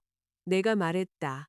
그러고 나서 차에 탔 제구장, 우리를 거의 무너뜨릴 뻔했던 합병. 전국 병원 합병은 42개의 병원, 600개의 외래 시설을 갖춘 시스템을 만들고 4개주에 걸쳐 비용을 절감할 수 있는 충분한 구매력을 갖추도록 되어 있었다. 또한 비리가 수년간 그 안에 숨을 수 있을 만큼 거대한 기계가 될 수도 있었다. 우리 팀은 한 네트워크의 임원 보상 계획이 적절한 품질 조정 없이 수술량 증가에 보상한다는 것을 발견했다. 2명의 이사회 멤버가 소유한 의사관리회사는 시장가 이상의 수수료를 받고 있었다. 여러 농촌 병원들이 결합 마진을 개선하기 위해 폐쇄 대상으로 지정되고 있었다. 거래팀은 속도를 원했다. 대출 기관들은 확실성을 원했다. 지역 관리들은 어떤 스프레드시트도 보장할 수 없는 약속을 원했다. 나는 조건을 주장했다. 관련 당사자 계약의 독립적인 검토, 품질 지표 및 의사 보너스, 5년간의 농촌 접근성 약정, 준법 감시 직원을 위한 보호된 자금, 이사회위원회에 직접 보고하는 내부 고발. 인수하는 CEO인 송재혁은 나를 악수를 소원장으로 바꿀 수 있는 여자라고 불렀다. 제 명함에 그렇게 새기겠습니다. 내가 말했다.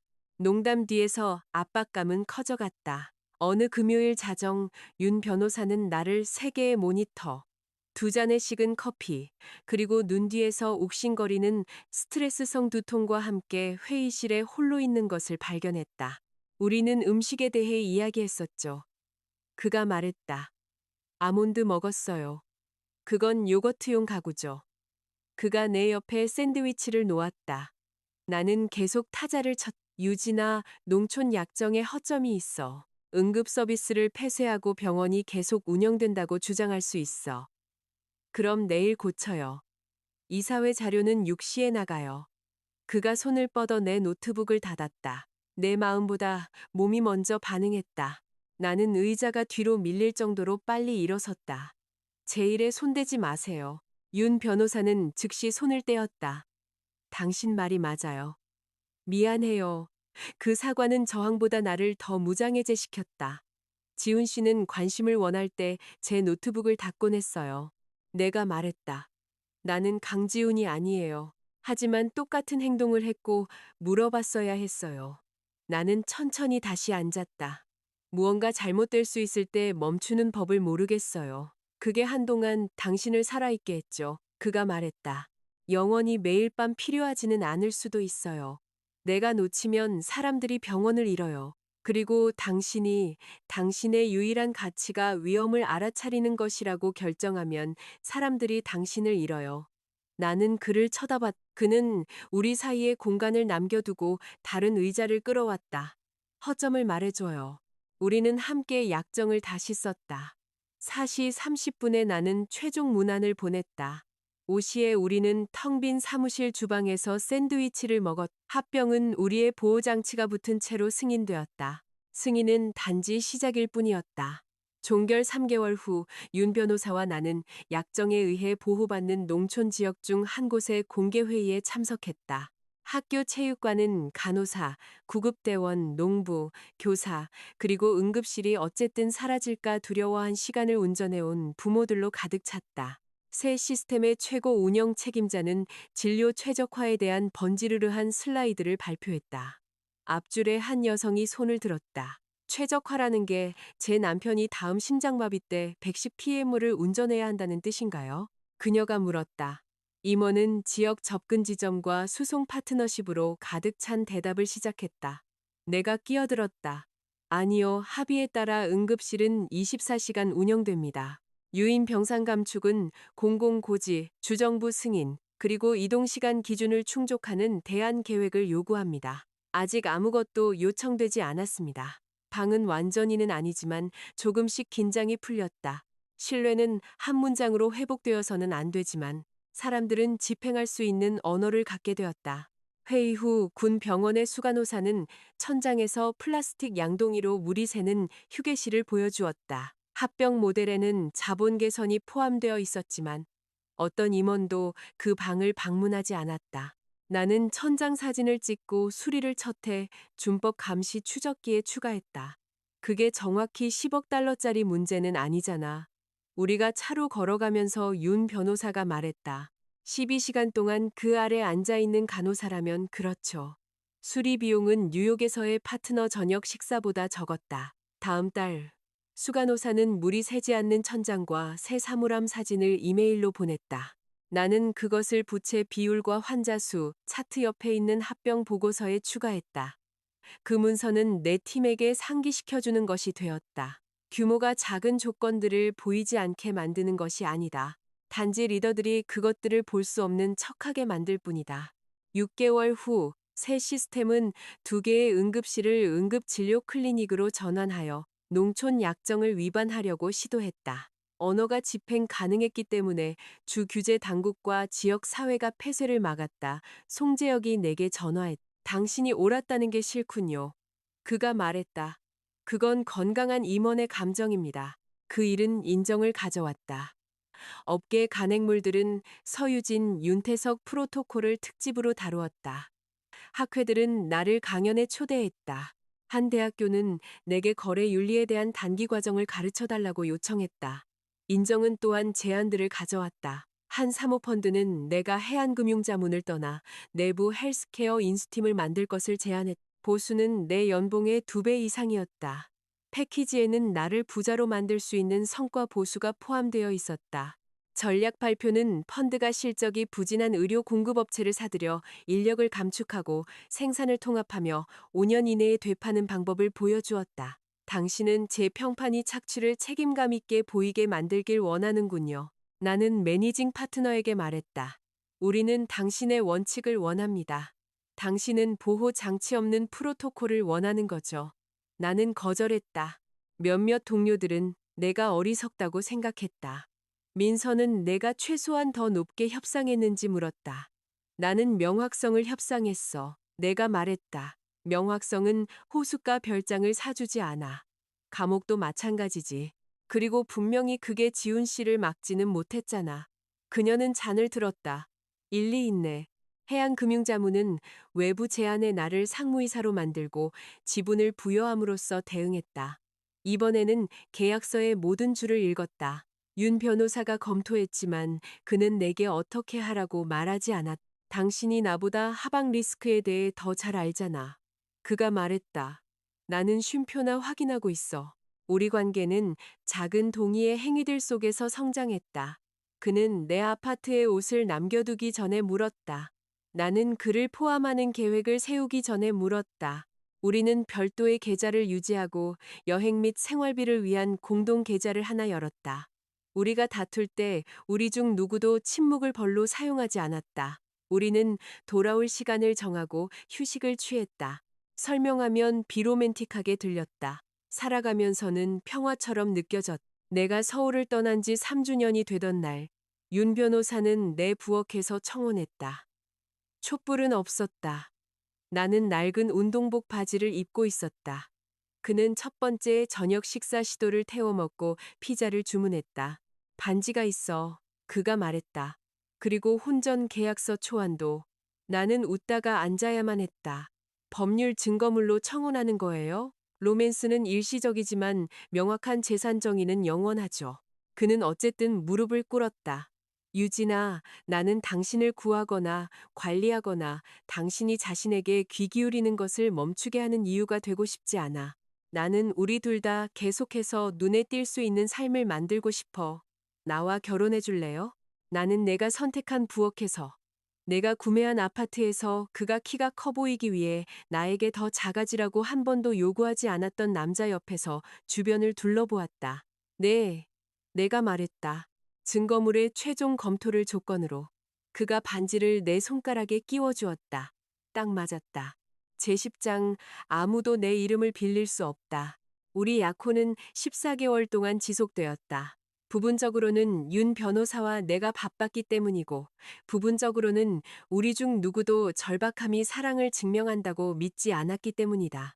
우리는 부산 외곽에 개조된 도서관에서 작은 가을 결혼식을 선택했다. 민서는 자칭 운영 책임자가 되어 우리가 언제 아이를 가질 계획인지 묻는 손님은 누구든 제거하겠다고 위협했다. 리스트가 있어. 그녀가 말했다. 손님 리스트, 잠재적 범죄자 리스트. 윤 변호사의 누나들은 그녀를 즉시 좋아했다.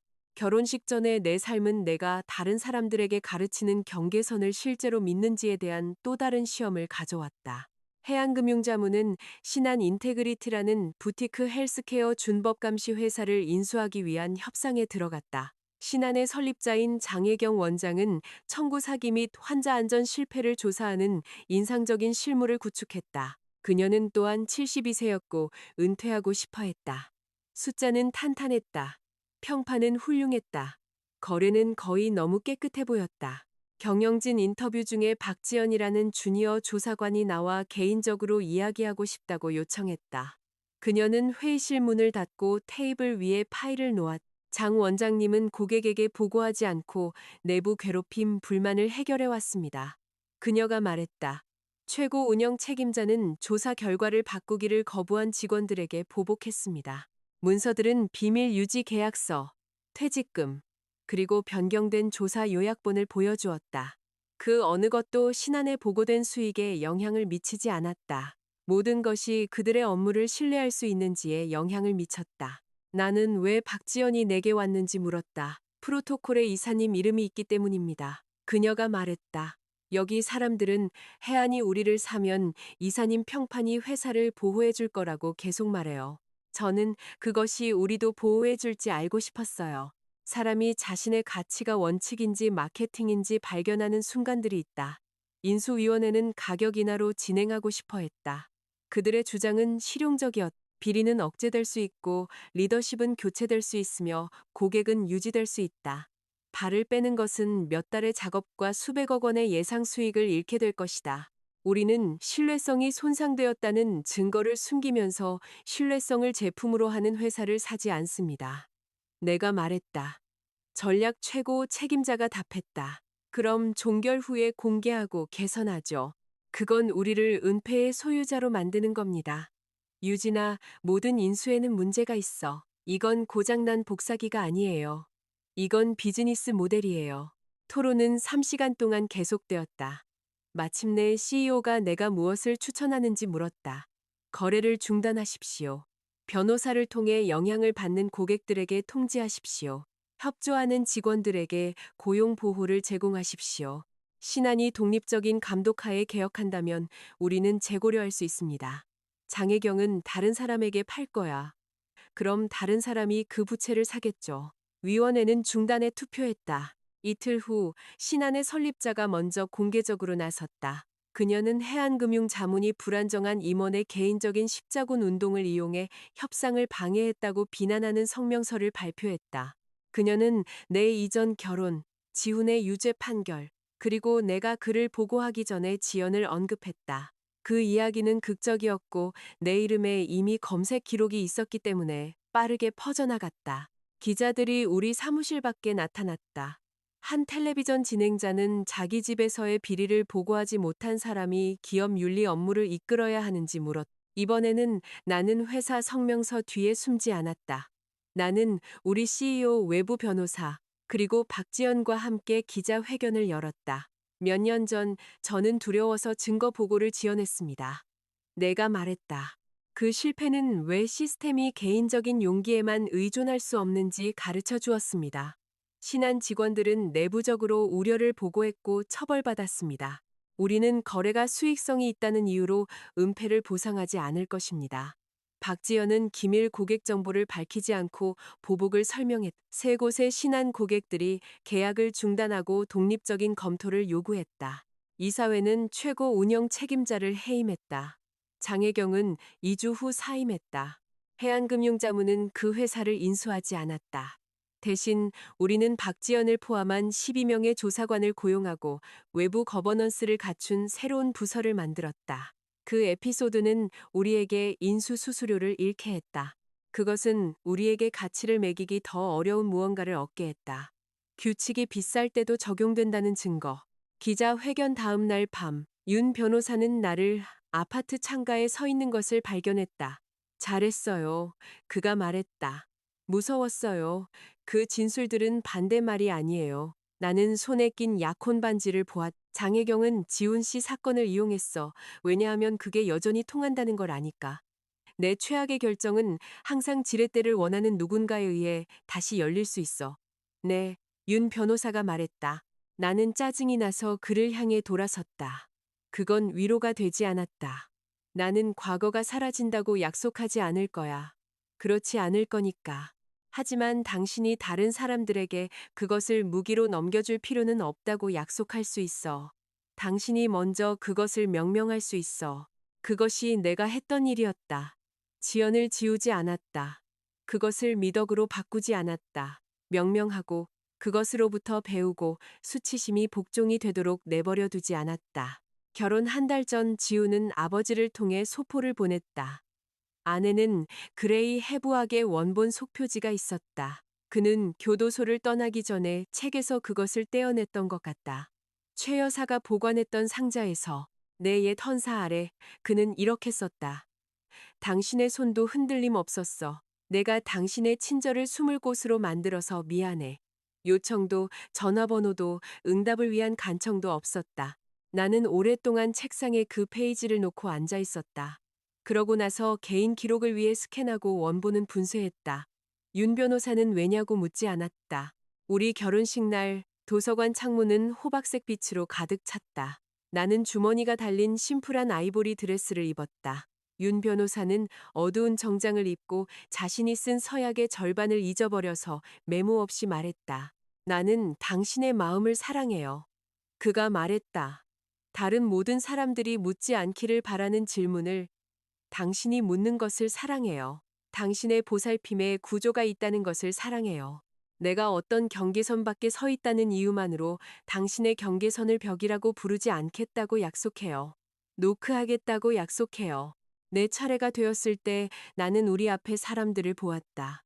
공개적으로 우는 민서, 손을 잡고 있는 윤 변호사의 누나들, 해양금융자문의 최 이사, 박지연, 청천의 루스 우리 부모님, 그리고 나를 경고성 이야기 이상으로 아는 동료들.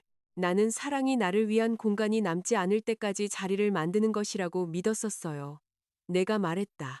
당신은 파트너십이 한 사람이 다른 사람의 삶 속으로 사라지는 것이 아니라 두 개의 온전한 삶이 공유된 방향을 선택하는 것이라고 가르쳐 주었어요. 나는 역량이 나를 무적으로 만들었다고 가장하는 대신 두려울 때 당신에게 말하겠다고 약속해요. 나 자신을 포기하지 않고 듣겠다고 약속해요. 우리는 결혼 증명서에 서명했고, 다음 월요일에는 우리 혼전 계약서의 최종 버전에 서명했다. 민서는 그것을 인류 역사상 가장 덜 영화적인 신혼여행 디테일이라고 불렀다. 나는 그것을 각주가 달린 로맨스라고 불렀다. 제11장. 어떤 스프레드시트도 담을 수 없었던 환자. 결혼이 내 삶을 보상 장면으로 바꾸지는 않았다. 여전히 마감일, 타버린 저녁 식사, 어려운 대화, 그리고 윤 변호사의 출장 일정이 내 이사회 회의와 충돌하는 주들이 있었다. 텅 빈 서울 아파트 꿈에서 깨어나 내가 어디에 있는지 기억하는데 몇 초가 필요한 아침들도 있었다. 또한 내가 한때 너무 작아서 새지 않았던 평범한 형태의 행복도 있었다. 요청하지 않았는데 만들어진 커피, 냉장고에 붙은 오전 8시 전화구시로 변경됨이라는 메모. 잠. 두 사람 모두 여전히 방에 있는 채로 끝나는 논쟁. 우리 결혼 2년 후 나는 해안금융자문 글로벌 헬스케어 부문의 최고 건전성 책임자가 되었다. 그 직함은 더 큰 사무실과 그 안에 앉아있을 시간이 더 적다는 것을 의미했다. 내 팀은 미국과 유럽 전역의 인수를 검토했다. 우리는 의심스러운 의사 지불금, 유령 공급업체, 그리고 기기 사용량의 급격한 변화를 표시하는 데이터 도구를 개발했다. 우리는 또한 고객 거래에서 비리를 보고한 직원들을 위한 법적 방어 기금을 만들었다. 나는 그 기금을 명확한 선이라고 명명했다. 내가 진실을 말하는 것이 모든 것을 잃게 할까 두려워 어두운 아파트에 앉아있던 밤에서 영감을 받았다는 것을 아무도 알 필요가 없었다. 내 경력에서 가장 어려운 사례는 김수연이라는 환자를 통해 도착했다. 수연은 우리 고객이 인수한 회사에서 제조한 이식형 수술기기를 받은 34세의 어머니였다. 기기가 고장났다. 그녀는 응급수술이 필요했고 영구적인 신경 손상을 입었다. 제조업체는 고장이 드물다고 주장했다. 내부 이메일은 엔지니어들이 인수 몇 달 전에 결함을 확인했지만 경영진이 매각 가격을 유지하기 위해 보고를 지연했음을 시사했다. 우리 고객은 우리에게 위험 노출도를 평가해달라고 요청했다. 법무팀은 합의금 범위에 집중했다. 재무팀은 리콜 비용을 모델링했다. 이사회는 공개가 한 제품 로트로 제한될 수 있는지 알고 싶어 했다. 나는 자정에 수연의 의료 기록을 읽었고 그녀가 더 이상 사살달을 들어 올릴 수 없다고 명시된 한 줄을 보았다. 숫자는 차갑지 않다. 사람들은 숫자가 무엇을 담고 있는지 이해하지 않아도 되는 허락을 원할 때 그 문구를 사용한다. 결함 있는 기기 하나, 손상된 신경 하나, 더 이상 침대로 옮겨질 수 없는 아이 하나. 나는 전면 리콜, 환자 통지, 독립적인 의료 지원, 그리고 지연된 엔지니어링 보고서의 공개를 권고했다. 예상 비용은 4억 8천만 달러였다. 이사회 의장은 그 권고가 회사를 파괴할 수 있다고 말했다. 회사는 환자들을 파괴할 수 있는 결함을 은폐했습니다. 우리가 비리를 인수한 것이지 저지른 것은 아닙니다. 소유권에는 수익뿐만 아니라 문제도 포함됩니다. 몇몇 이사들이 나에게 반대했다. 한 명은 더 좁은 범위의 리콜을 제안했다. 다른 한 명은 공개가 소송을 유발할 것이라고 주장했다. 나는 수연에게 변호사를 통해 이사회에 연설해달라고 요청했다. 그녀는 4분 동안 말했다. 그녀는 울지 않았다. 그녀는 물리치료, 통증, 결근, 그리고 딸이 왜 엄마가 자기를 들어 올릴 수 없는지 처음 물었을 때에 대해 설명했다. 통화가 끝났을 때 아무도 말하지 않았다. 이사회는 리콜을 승인했다. 회사는 주가가 하락하고 임원들이 보너스를 잃었지만 살아남았다. 환자 보상 프로그램을 설립하고 품질 리더십 팀을 교체했다. 수연은 수술, 재활 지원, 그리고 가족이 집에 머물 수 있게 해준 합의금을 받았다. 몇 달 후 그녀는 내게 사진을 한 장 보냈다. 그녀는 딸이 무릎으로 기어 올라오는 동안 바닥에 앉아 있었다. 메시지에는 이렇게 쓰여 있었. 전과 같지는 않아요. 여전히 우리 것이에요. 나는 그 사진을 로스의 직원 지분 이메일 옆에 두었다. 그 두 액자는 누군가 왜 건전성이 예산을 받을 가치가 있는지 물을 때마다 내 대답이 되었다. 기기 위기 동안 최 여사가 사망했다. 강 선생이 짧은 이메일을 보냈다. 그녀는 또 다른 뇌졸중을 앓았고 완전히 회복하지 못했다. 죽기 전에 그녀는 내게 편지를 썼지만 보낼지 여부는 강 선생의 결정에 맡겼다. 그가 스캔본을 첨부했다.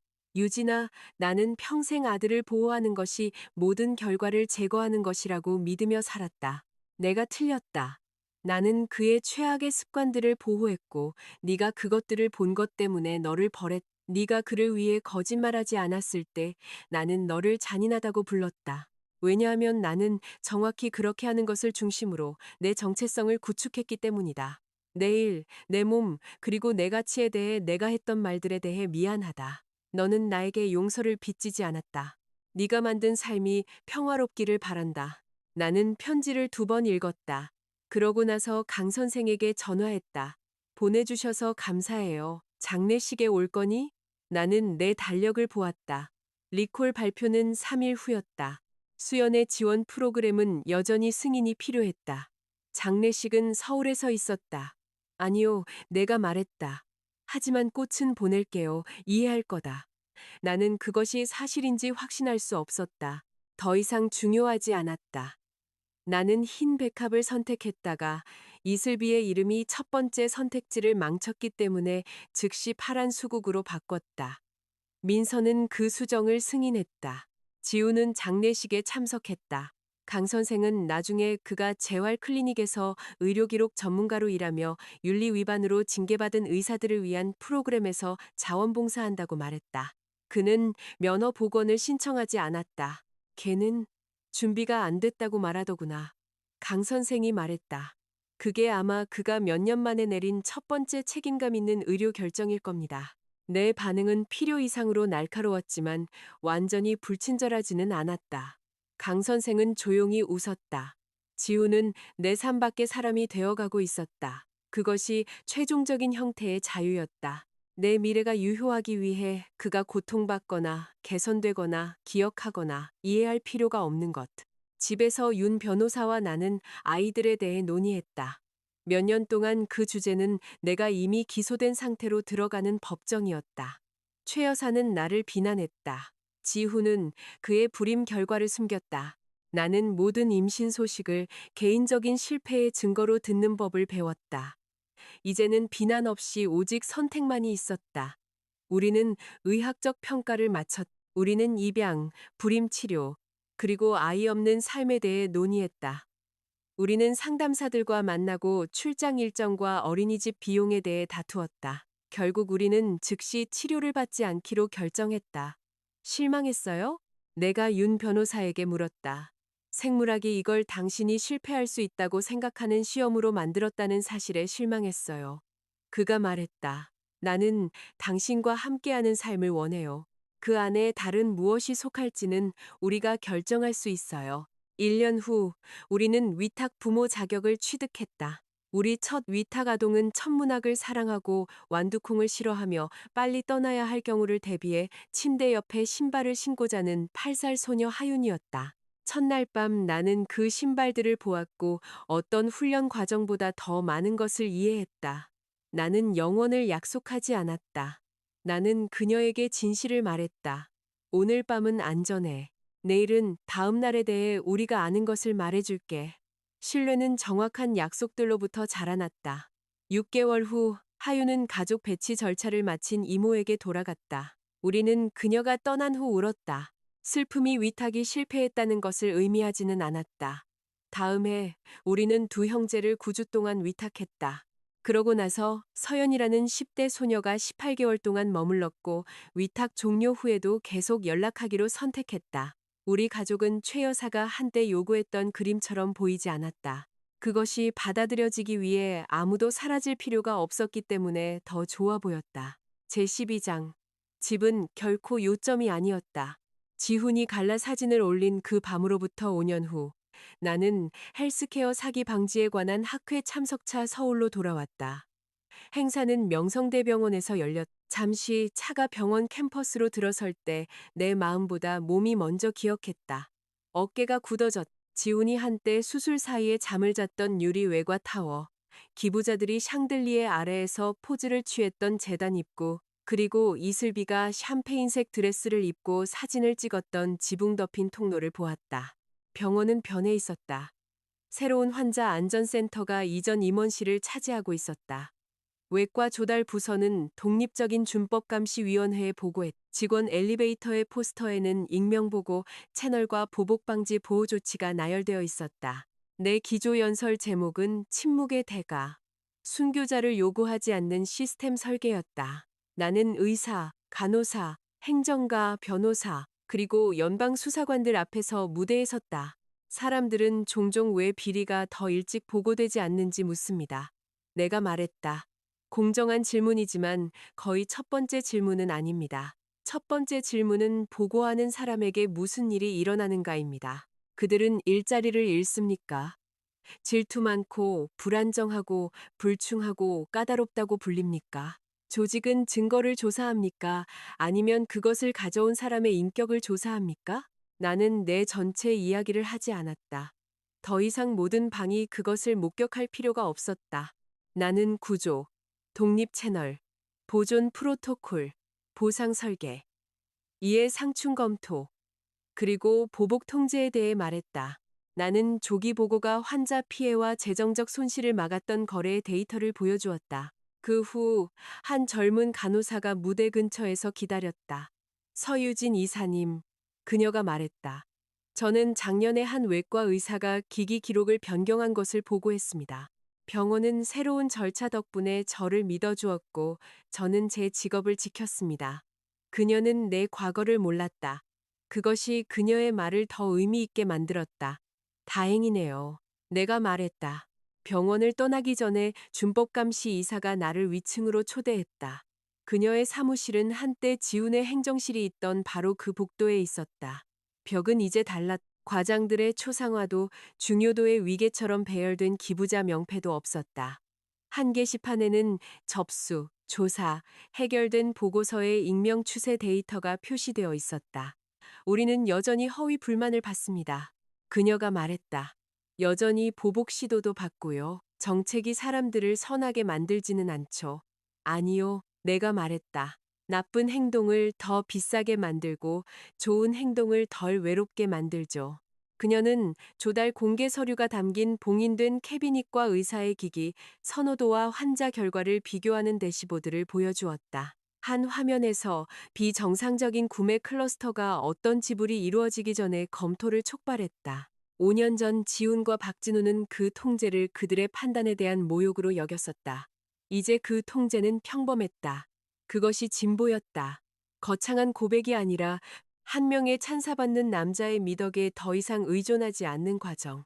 엘리베이터에서 나는 오래된 재단 갈라 사진들을 지나쳤다. 병원은 몇 년간의 단체 사진들을 보관했지만 캡션은 업데이트되었다. 한 액자에서 지우는 샹들리에 아래 이슬비 옆에 서 있었다. 사진은 내가 기억했던 것보다 작았다. 조명은 덜 마법 같았다. 그들의 미소는 꾸며낸 거의 깨지기 쉬운 것처럼 보였다. 나는 분노를 예상했다. 내가 느낀 것은 관점이었다. 한때 사진 한 장이 내 결혼을 정의할 만큼 강력해 보였다. 이제 그것은 단지 한순간의 증거일 뿐이었고 아무도 멈춰서 보지 않는 복도 유리 아래에 고정되어 있었다. 강당 밖에서 나는 창가 근처에 서 있는 지훈을 발견했다. 그는 학회에 부스를 낸 비영리 의사 회복기관의 직원 배지를 달고 있었다. 그의 머리카락은 관자놀이 부근에 희끗희끗한 실이 섞여 있었다. 여기 계실 줄 몰랐어요. 내가 말했다. 아버지가 학회에서 우리 프로그램 제안을 받아들였다고 말씀해 주셨어. 거의 철회할 뻔했지 왜 안 하셨어요? 방을 피하는 것이 책임지는 것과 같지는 않으니까. 우리는 적대적이지도 친밀하지도 않은 침묵 속에 서 있었다. 강연 좋았어요. 그가 말했다. 고마워요. 당신에게 말 걸었던 간호사는 제 옛 부서에서 일해요. 알아요. 그가 유리창을 통해 도시를 보았다. 제한된 면허 복원을 신청했어. 그가 말했다. 수술 말고. 감독하에 임상검토와 윤리교육. 위원회에서 거부할 수도 있어. 증거에 근거해서 결정해야겠죠. 희미한 미소가 그의 얼굴에 스쳤다. 당신은 항상 그렇게 말하지. 여전히 유용하니까요. 그가 나를 향해 돌아섰다. 아무것도 요구하는 거 아니야. 네가 왜 장부 사진을 보관했는지 마침내 이해했다는 걸 알려주고 싶었어. 아세요? 너는 내가 한 짓에 대해 네가 대가를 치르게 만들 수도 있다는 걸 알았지. 네. 그는 대답을 받아들이며 고개를 끄덕였. 네가 그것에 대비하는 사람이 되어야만 했던 게 미안해. 나 혼자 당신 때문에 그렇게 된 건 아니에요. 이미 그럴 능력이 있었죠. 당신은 단지 그것에 대해 사과하는 것을 멈출 이유를 줬을 뿐이에요. 윤 변호사가 학회장에서 커피 2잔을 들고 다가왔다. 그는 지훈에게 정중한 인사로 고개를 끄덕였다. 지훈은 내 결혼 반지를 보고 그러고 나서 윤 변호사를 보았다. 잘 돌봐줘요. 그가 말했다. 예전의 나라면 다정함을 들었을 것이다. 현재의 나는 익숙한 문장 속에 숨겨진 소유욕을 들었다. 윤 변호사가 대답하기 전에 내가 했다. 저는 제 자신을 돌봐요. 윤 변호사님은 운 좋게도 참여하도록 초대받았죠. 윤 변호사가 내게 커피를 건넸다. 혜택이 훌륭하거든요. 지훈이 짧고 놀란 진짜 웃음을 터뜨렸다. 일리 있네요. 그가 말했다. 우리는 작별 인사를 했다. 음악은 연주되지 않았다. 아무도 극적으로 돌아보지 않았다. 그는 전시회장으로 걸어갔고 나는 남편과 함께 출구로 걸어갔다. 공항으로 가는 길에 나는 운전사에게 옛 아파트 근처에서 멈춰달라고 부탁했다. 건물은 내가 기억했던 것보다 작아 보였다. 발코니에는 새 식물들이 있었다. 아이의 빨간 자전거가 입구 옆에 기대어 있었다. 부동산 중개인의 기록에 따르면 구매자는 교사와 토목기사 부부로 2 아이가 있었다. 그들은 서재를 개조하고 지훈이 장부를 숨겼던 붙박이 선반을 제거했다. 나는 길 건너편에 1분도 채 안 되게 서 있었다. 더 가까이 가고 싶어요? 윤 변호사가 물었다. 아니요. 아파트는 한때 내가 결혼이 증명해야 한다고 생각했던 모든 것을 상징했다. 안정, 성공, 영속성. 내가 떠났을 때 나는 지훈이 텅 빈 집으로 돌아와 마침내 내 부재를 이해하는 것을 상상했다. 그는 결국 이해했지만 집은 결코 요점이 아니었다. 요점은 내가 그 안에서 기다리는 것을 멈췄다는 것이었다. 공항에서 민서가 서연의 전문대학 오리엔테이션에서 찍은 사진을 문자로 보냈다. 서연은 현수막 아래에서 활짝 웃으며 학생증을 들고 있었다. 민서가 썼다.